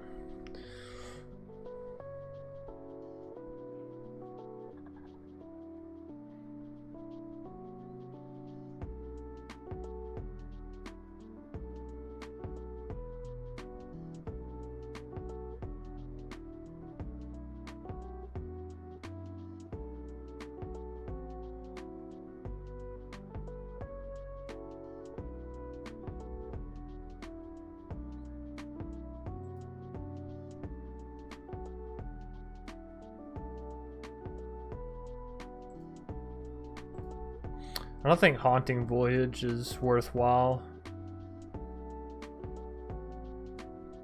Renegade Reaper is actually the one that I was thinking of, but it's a 3-drop, so it's so expensive.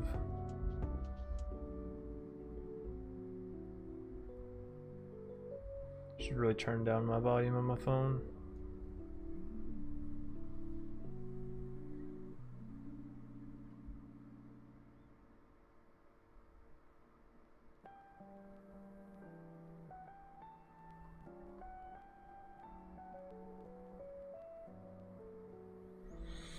It's also Vengeful Reaper, Flying Death Touch, Haste, Foretell.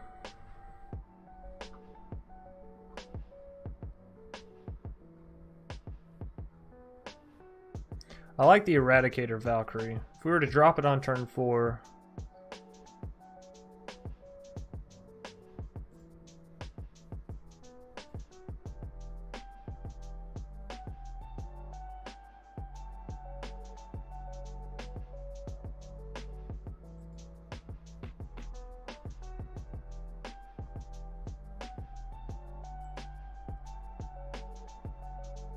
Man, this is so difficult.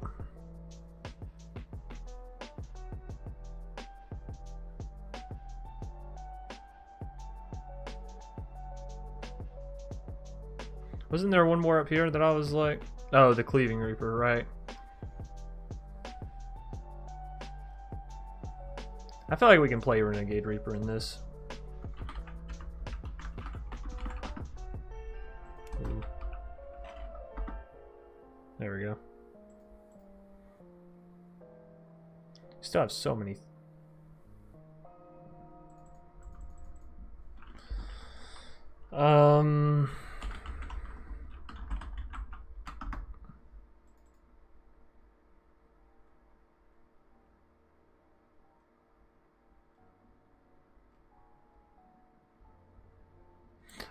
I'm gonna take out Heliod just because we have seen it a lot.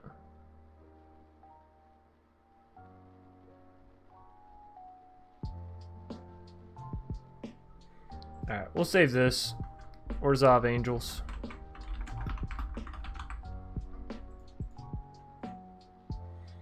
Alright, now I really wanted to do Grixis Control. For Rally the Ranks. I don't think this one is. I think you could do Rally of the Ranks with the Cleric deck. Potentially. Alright, so we're doing Isn't that his name, Volky?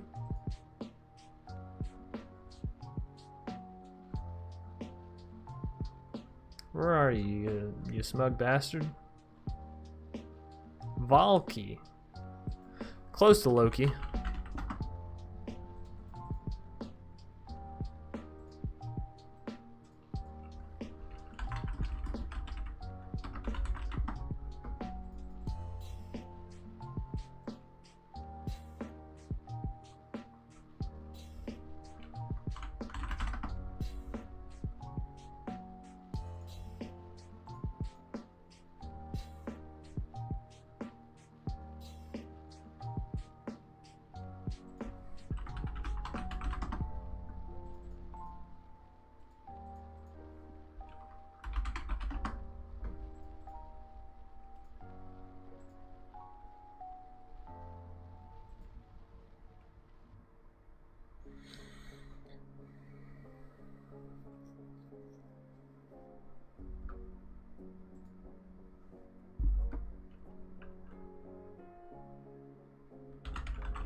What all counter magic do we have available coming up?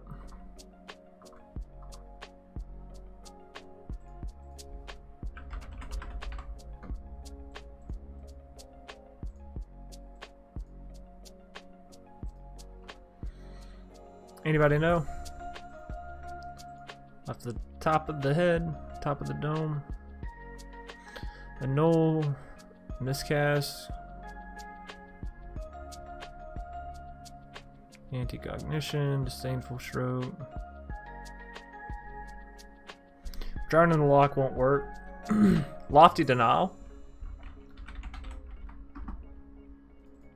Depending on how many flowers we end up with here, could be alright.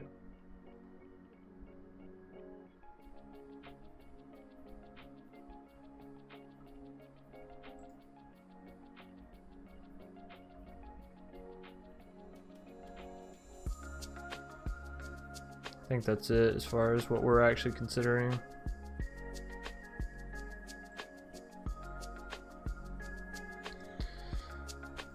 Alright.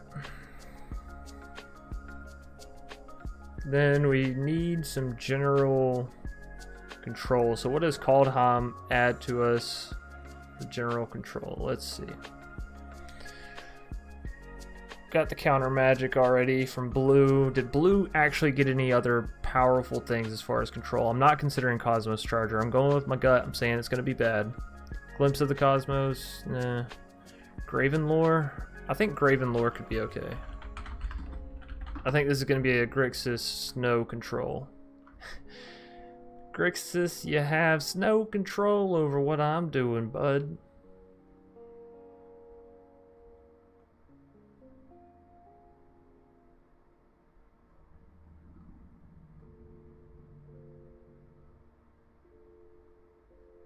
Okay, so blue, we pretty much got all we could out of blue.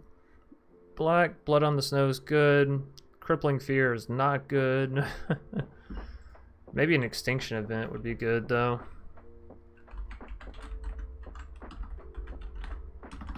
If I...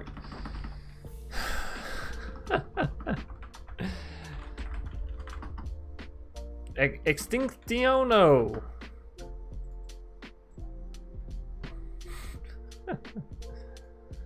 Alright.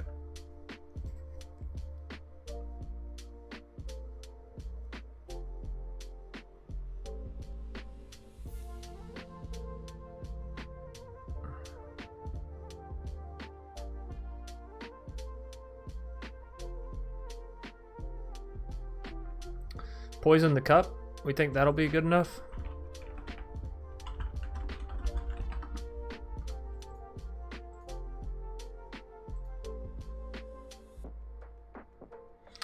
Looking for control here. Control. I think Skull Raid will be a good one-off card.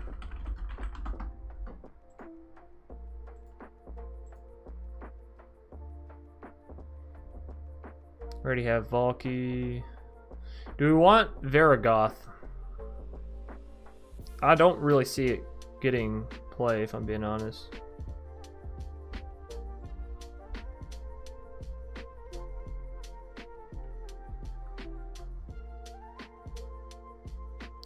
Tybalt's Trickery? Oh, is that the red mana counter spell? Maybe. We'll take a little look-see when I get down there. No. Do we want a Virgi in the deck? Right now we're mostly Dimir, so like that red mana just sort of would go into the additional cost here.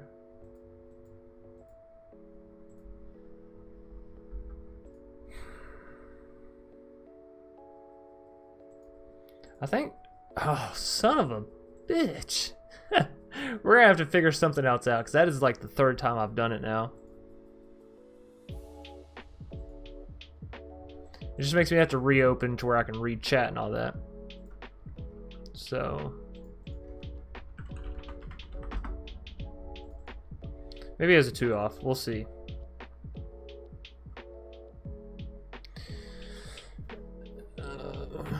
Demon Bolt deals 4 damage to target creature or planeswalker. Foretell deals. This is one that I'm skeptical of, so we'll throw it in there. Dual Strike.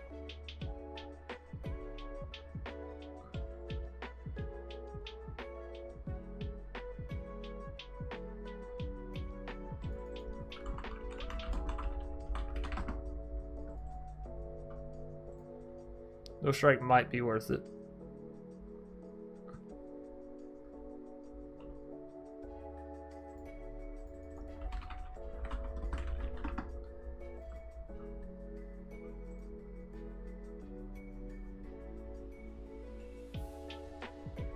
What else we got? What else we got?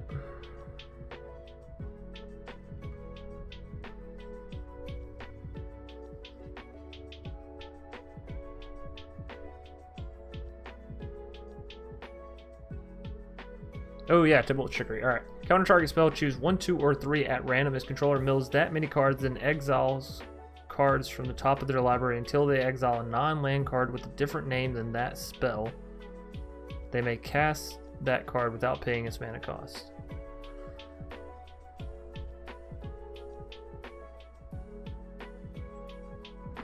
Yeah, we'll try it.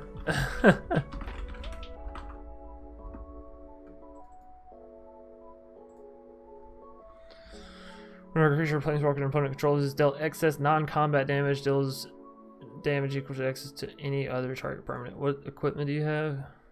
I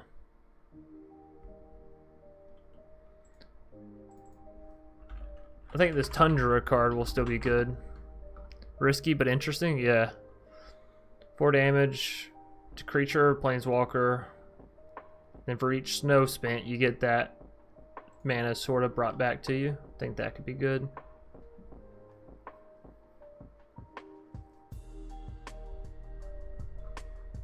Alright, what else do we have? King Narfi's Betrayal. Each player mills 4 cards, then you may exile a creature or planeswalker card from each graveyard. Until end of turn, you may cast spells from among cards exiled with King Narfi's Betrayal, and you may spend mana. Mills 4 cards, and you get exile.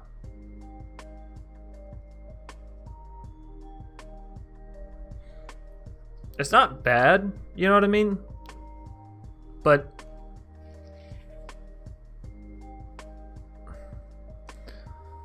like, in what scenario do you play this outside of specifically knowing that your opponent is playing a graveyard dependent deck, right? Because there's better other 3-drops, right? Narfi Betrayer King. 5 mana, 4/3. Other snow and zombie creatures you control get +1/+1. 3 snow. Return graveyard to your battlefield tapped. That's interesting. The Trickster God's Heist. 4 mana, you may exchange control of 2 target creatures. You may exchange control of 2 target non-basic, non-creature permanents that share a card type. Target player loses 3 life, you gain 3 life.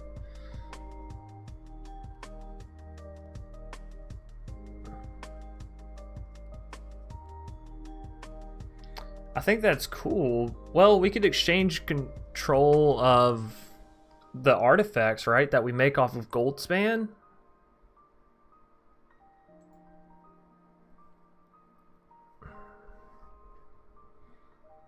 I don't think this is right for our deck, but I think there's a lot of power here. Like, because there's a blue spell, and I think it'll be slept on for a little bit, but I think it will end up getting picked up in the end. There's a blue spell that exiles target creature or artifact, and your opponent gets to create a 1/1 blue bird token. Now, if that spell gets picked up, I think this will be a great answer to that spell being picked up, because then you can exchange control of that 1/1 blue bird token that they just gave you for one of their bigger creatures, right? Immerstrum Predator, 4 mana, flying vampire dragon, becomes tapped, exile up to 1 target card from a graveyard, and put a +1/+1 sacrifice. What? Becomes tapped, exile up to 1 target. That's good. It's a little costly, doesn't come down with haste, but you can immediately sacrifice another creature and it gains indestructible. This is a card we want to keep an eye on. Cardor Doomscourge.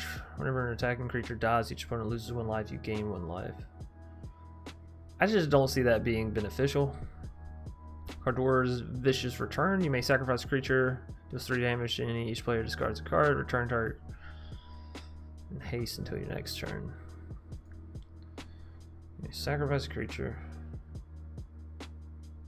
We're not really playing a very creature-heavy deck, though, right? We have Valky, Bjergi, and Goldspan, but these are all needed creatures.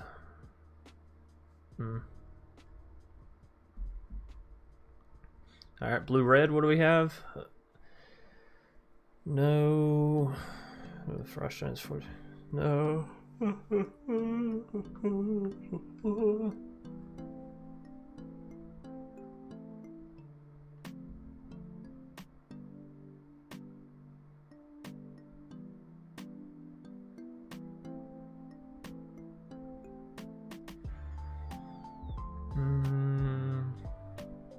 Non-land permanent cards in graveyards and libraries can't enter the battlefield. Players can't cast spells from graveyards or libraries.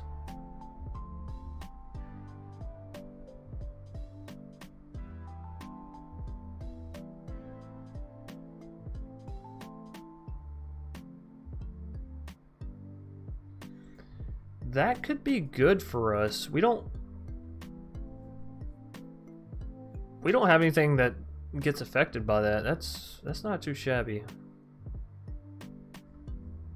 Is the rest of this just lands? Yeah. Alright. Well, that actually turned out to be a 60 card deck.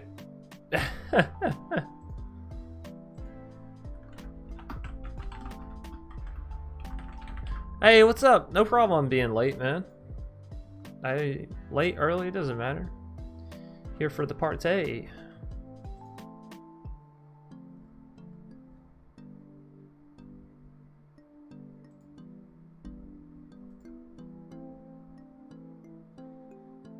Oh, y'all know this means I have to make a zombie deck.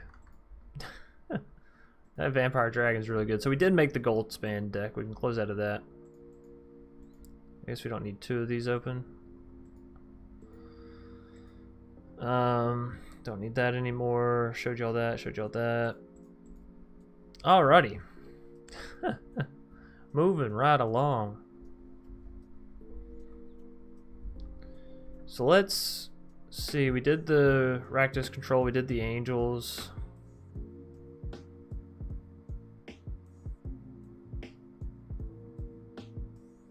What was I just talking about? Zombies, that's right.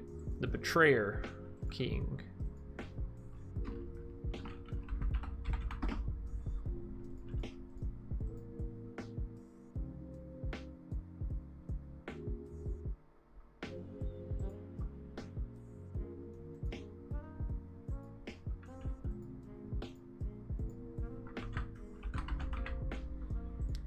We're gonna search for zombies first and foremost, and then we'll search for, what is it, snow? Snow creatures. Alright, well we know Mire Triton's good. Changelings? Oh man. Myzen! I've been forgetting changelings this whole time. Oh, that's actually so brutal to a lot of stuff.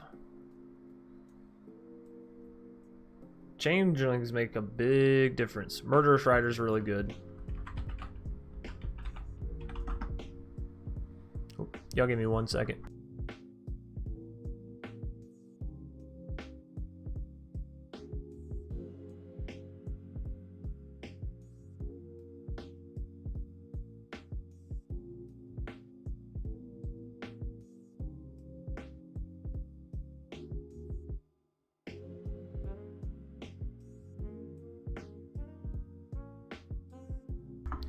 Alright.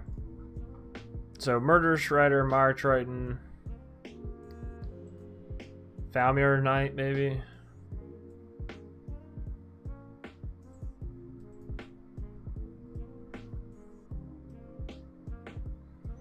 There's also Draugr Necromancer. Oh, sorry.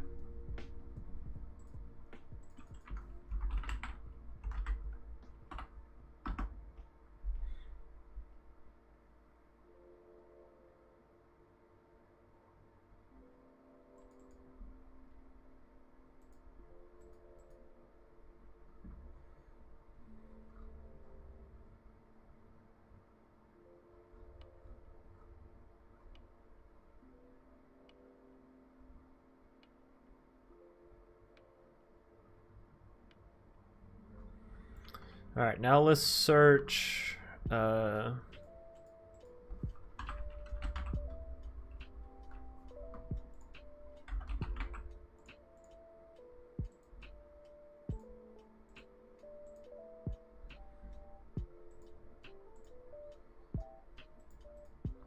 These are going to be all of our snow creatures that we have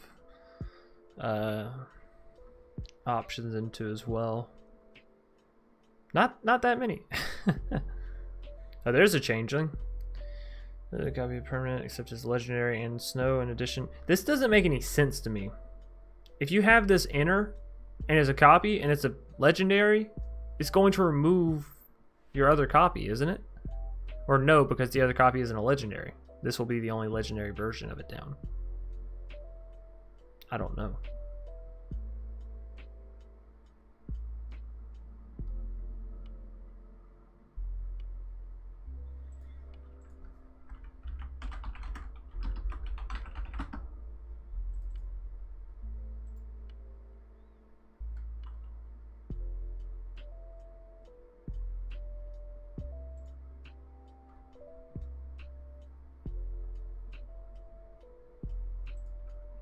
Well, Jordan's got to be in the deck. I don't know if we're actually going to play that side, but the other side is definitely worthwhile. I like the Ascendant Spirit.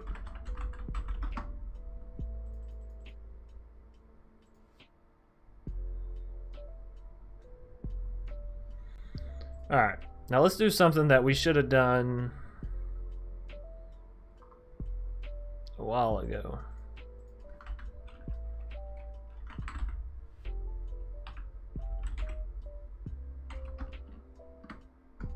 Is it up here?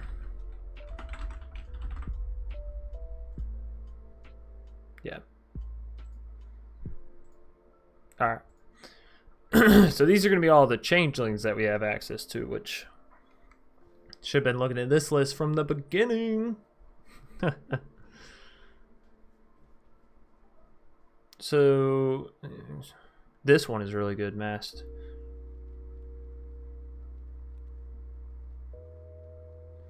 And Realm Walker.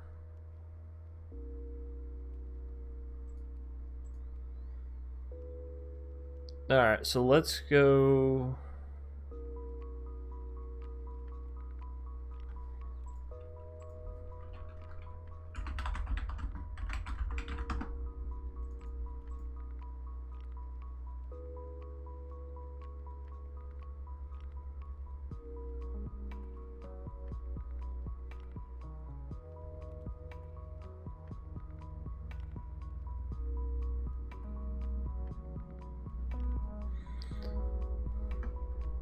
Maskwood Nexus is interesting.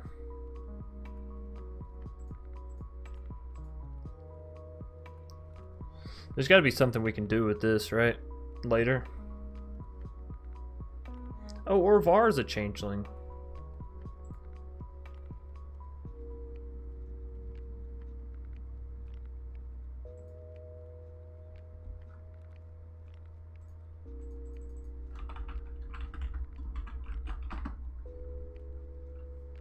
What? Is it all one word?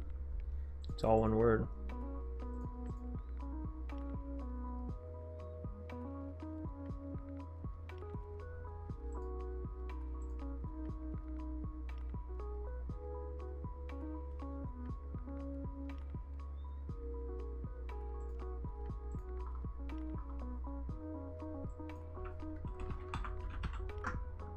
Or, actually.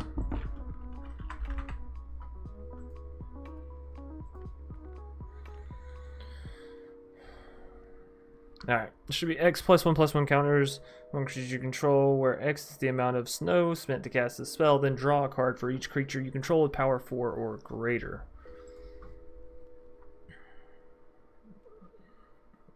I mean, it could happen. What else we got? Blizzard Brawl. Choose target creature you control and target creature you don't control. If you control 3 or more snow permanents, the creature you control gets +1/+0 and gains indestructible until end of turn, then those creatures fight each other. It's not bad. Blood on the Snow, for sure going to be in this deck. If I can... if I can spell properly, that is. Alright, so did I get this back? I did. Don't forget Grey Merchant. Yeah, I kept looking at Grey Merchant, but it's just not a mono black devotion deck, so I was like, I want to, but I also feel like I shouldn't. Faceless Haven is actually kind of interesting.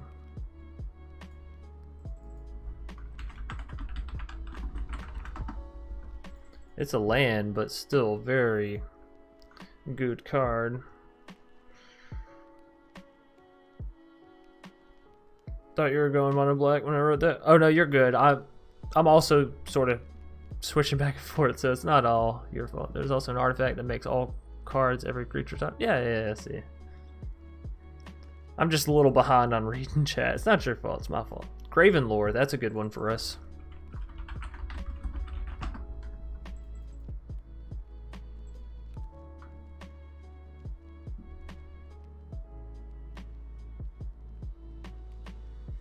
We already have the Icebreaker Kraken. Icehod Troll. I mentioned this before. It's one word. I think it's going to be a really solid card.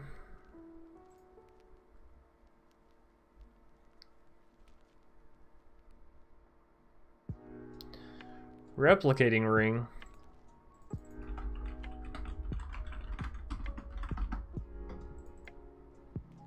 We'll have to remove some cards, but so what? Search for Glory. Search your library for a snow permanent card, a legendary card, or a saga card. Reveal it, put it in your hand, then shuffle your library. You gain 1 life for each snow spent to cast this. Probably one of the best versions of that kind of spell that I've seen, that Edict type, but doesn't make it into ours, right? We got like Sultai zombies going on over here. Sultai snow zombies. Oh wait, so we're right at an actual deck number here.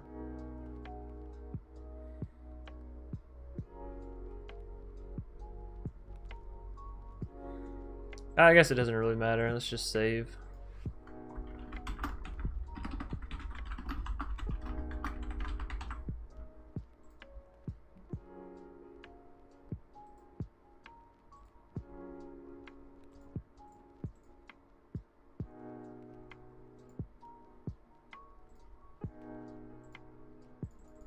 All right.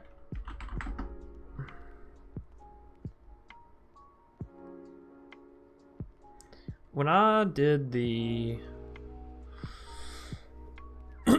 Esper Walkers, I did put Kai in here, right? Yeah.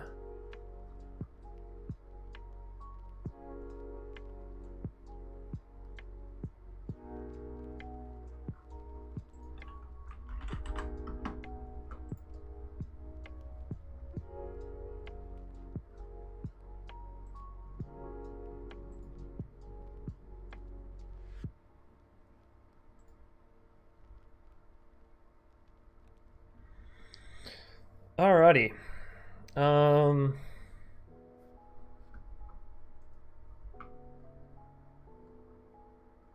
So we were here today. We ended up editing this one and building this one, this one, this one, this one, this one, and this one. Not too shabby.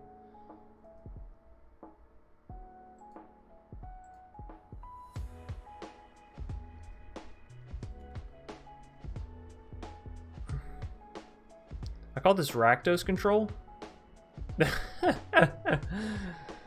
I was wondering when I made a Rakdos control deck.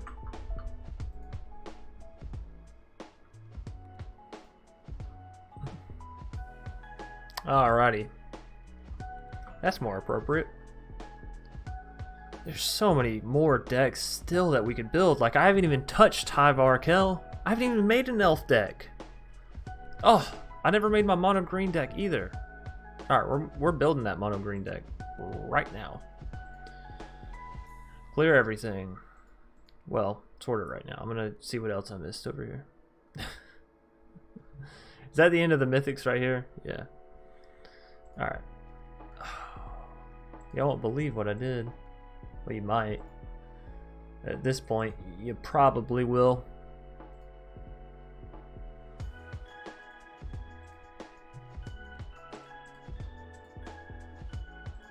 Alright.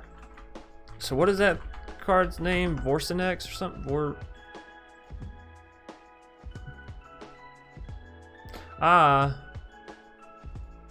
Need to leave that one alone. Vorinclex. Vorinclex. Oh, apparently this one used to be a card before as well.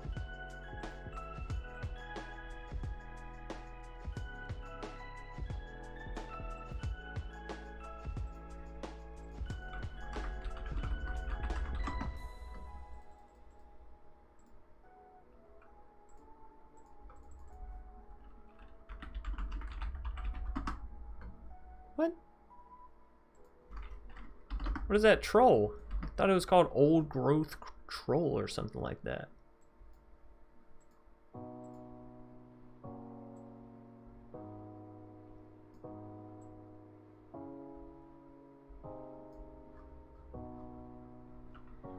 Battle Mammoth, right, that's one that needs to be added.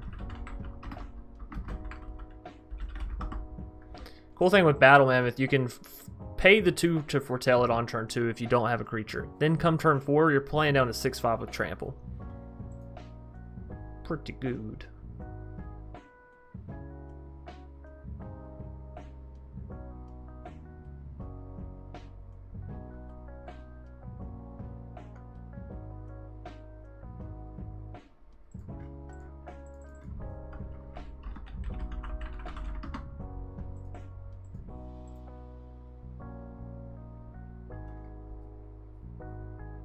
It is Old Growth Troll. I was right.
Alright. Let's see if there's anything better than Questing Beast in the 4 mana drop slot. There's Tavra Kill. Elves you control have tap, add 1 black mana, +1/+1, 1 and 10. 3 to 4. Oh, dope. And then we're into 5s. There's also Wicked Wolf. So, well, if we were to go,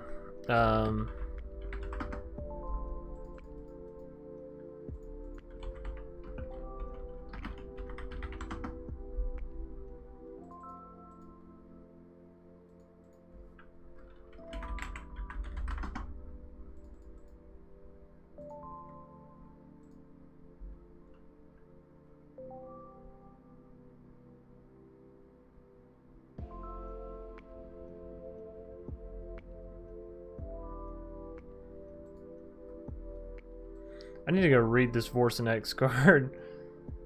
I can't read it when it's all like scribbled text and whatnot. Where the hell is it?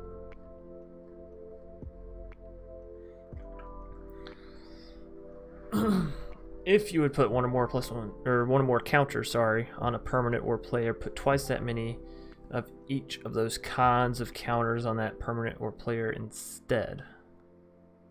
Okay. If an opponent would put 1 or more counters on a permanent or player, they put half that many of each of those kinds of counter rounded down. Well, I guess not that. Let's do...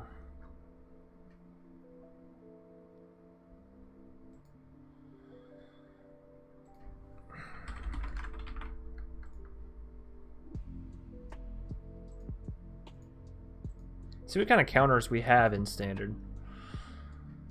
So we have a fairly sure like all kinds of counters, +1/+1s and whatnot.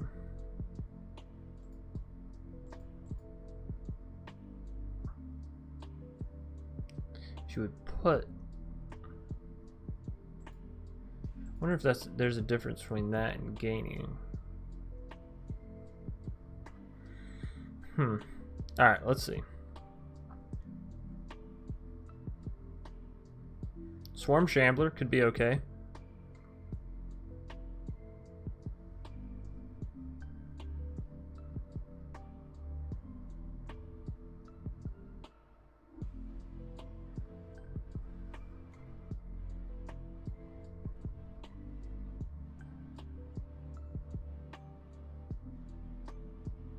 Finn is really good with that, yeah.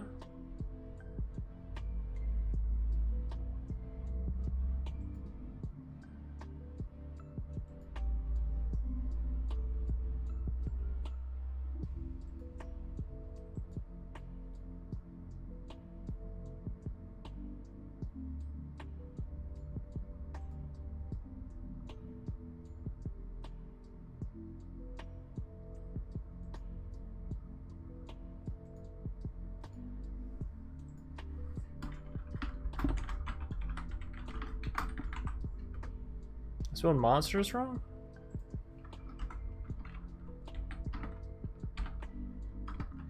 Right, no E, right? Right.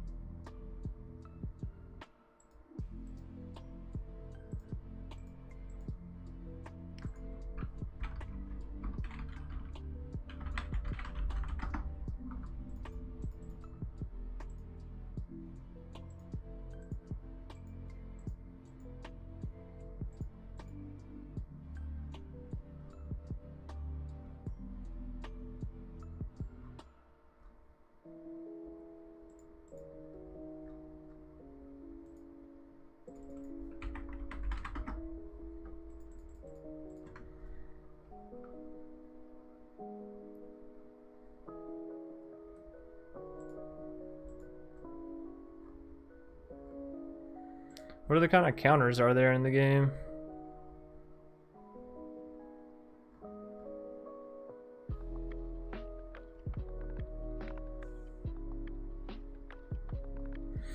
Oh, Wishclaw Talisman really good, because then the opponent won't remove any counters, so it comes back to you and you can just keep using it, right? Well, you will remove counters, though.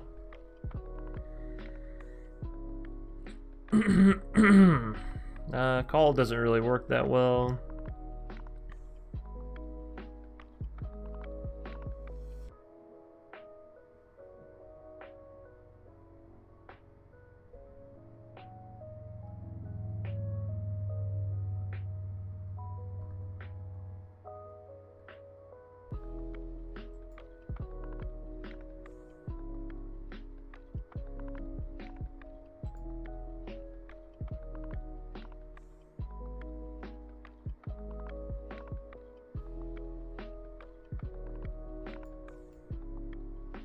Invigorating Surge with, what's it called, would be really, really good. You put 2, then double again.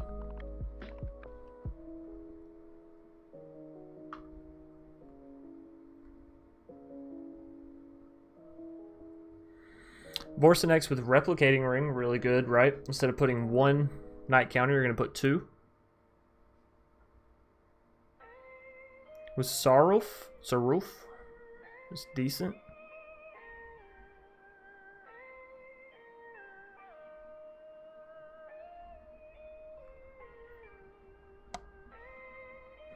It'll make your sagas proc twice as fast, yeah?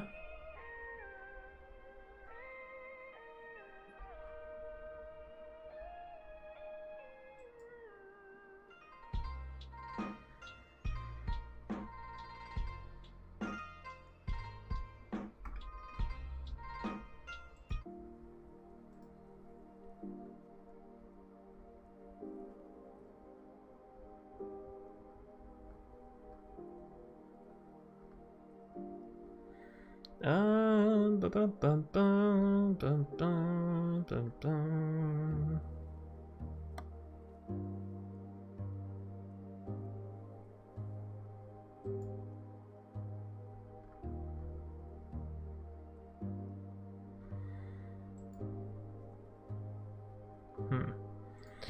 All right, well, let's see what we have.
Yara's an elf. What?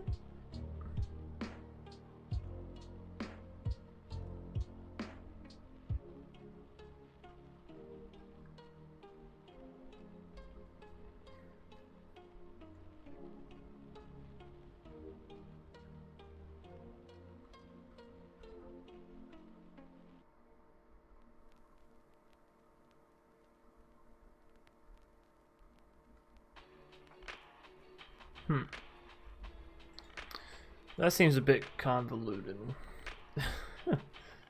I really wanted to make a Death Touch deck, and then I was thinking about using the elves for the mana, but like, I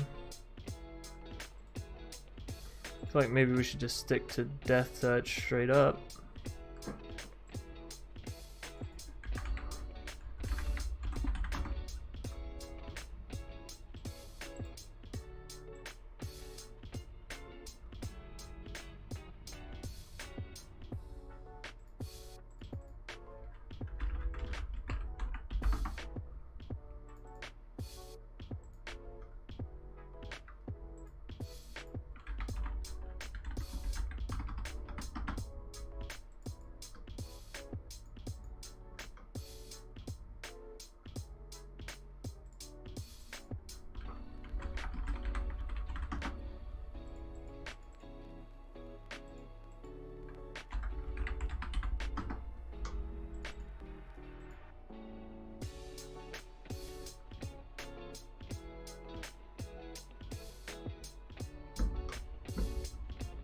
What? No, I got a hair on the bottom of my mouse.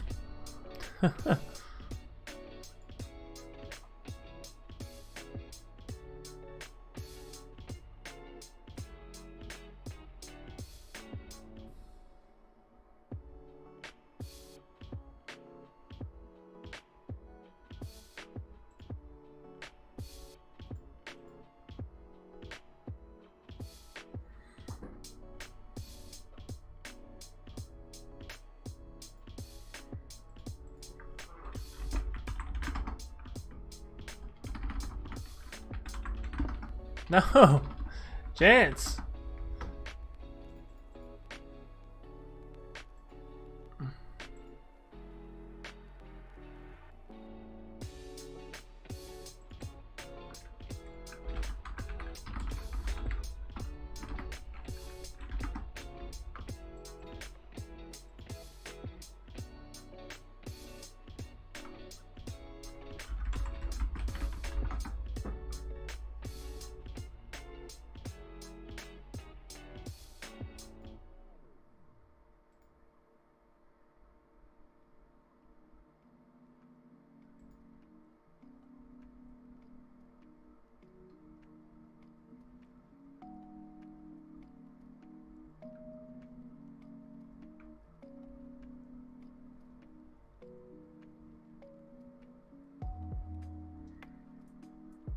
Alright. Needs more control, I feel like. More interaction, I guess.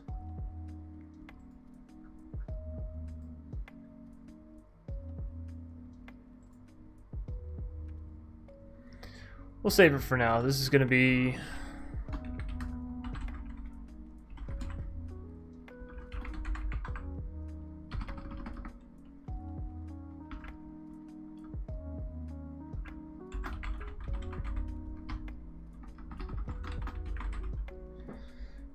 We'll just call it Poisonous Touch.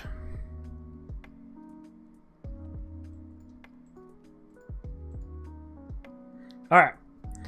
Ladies and gentlemen, thank you so much for showing up so far. Say my name, what is up? I realized that was a while ago that you left that.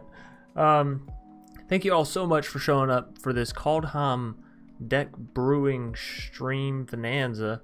Now, we are still going to be climbing into Mythic for the latter part of today. We've built so many Kaldheim decks here, it's not even funny. CGP built 50 Kaldheim decks. There's so many decks that so many people are going to be playing. It's insane. Again, shout out to Wizards of the Coast for giving us access to that tomorrow. I need to make an official announcement, which I will probably in between this stream and the next stream, because we're about to kill the stream, or end it rather, and then we'll be coming back later to do the Mythic climb. I'm gonna run to town, take Eva her sweatshirt, and make sure she's not chilly and all that, because she is working a double today. So thank you all again so much for showing up, showing out, showing your support. We're gonna run one more ad for, you know, everybody that just loves those ads, and then we'll be closing out the stream on all sides. So thanks again, everybody. I had a super great time building these decks. It was fun, and you know, I feel like we got a lot of cool stuff done, and we didn't even scrape the tip top of everything that I want to create with Kaldheim. There's like, we didn't touch the god tree, the prismatic bridge at all, and my goodness, I want to. So thanks everybody again. I'll see y'all later in a minute, later tonight rather.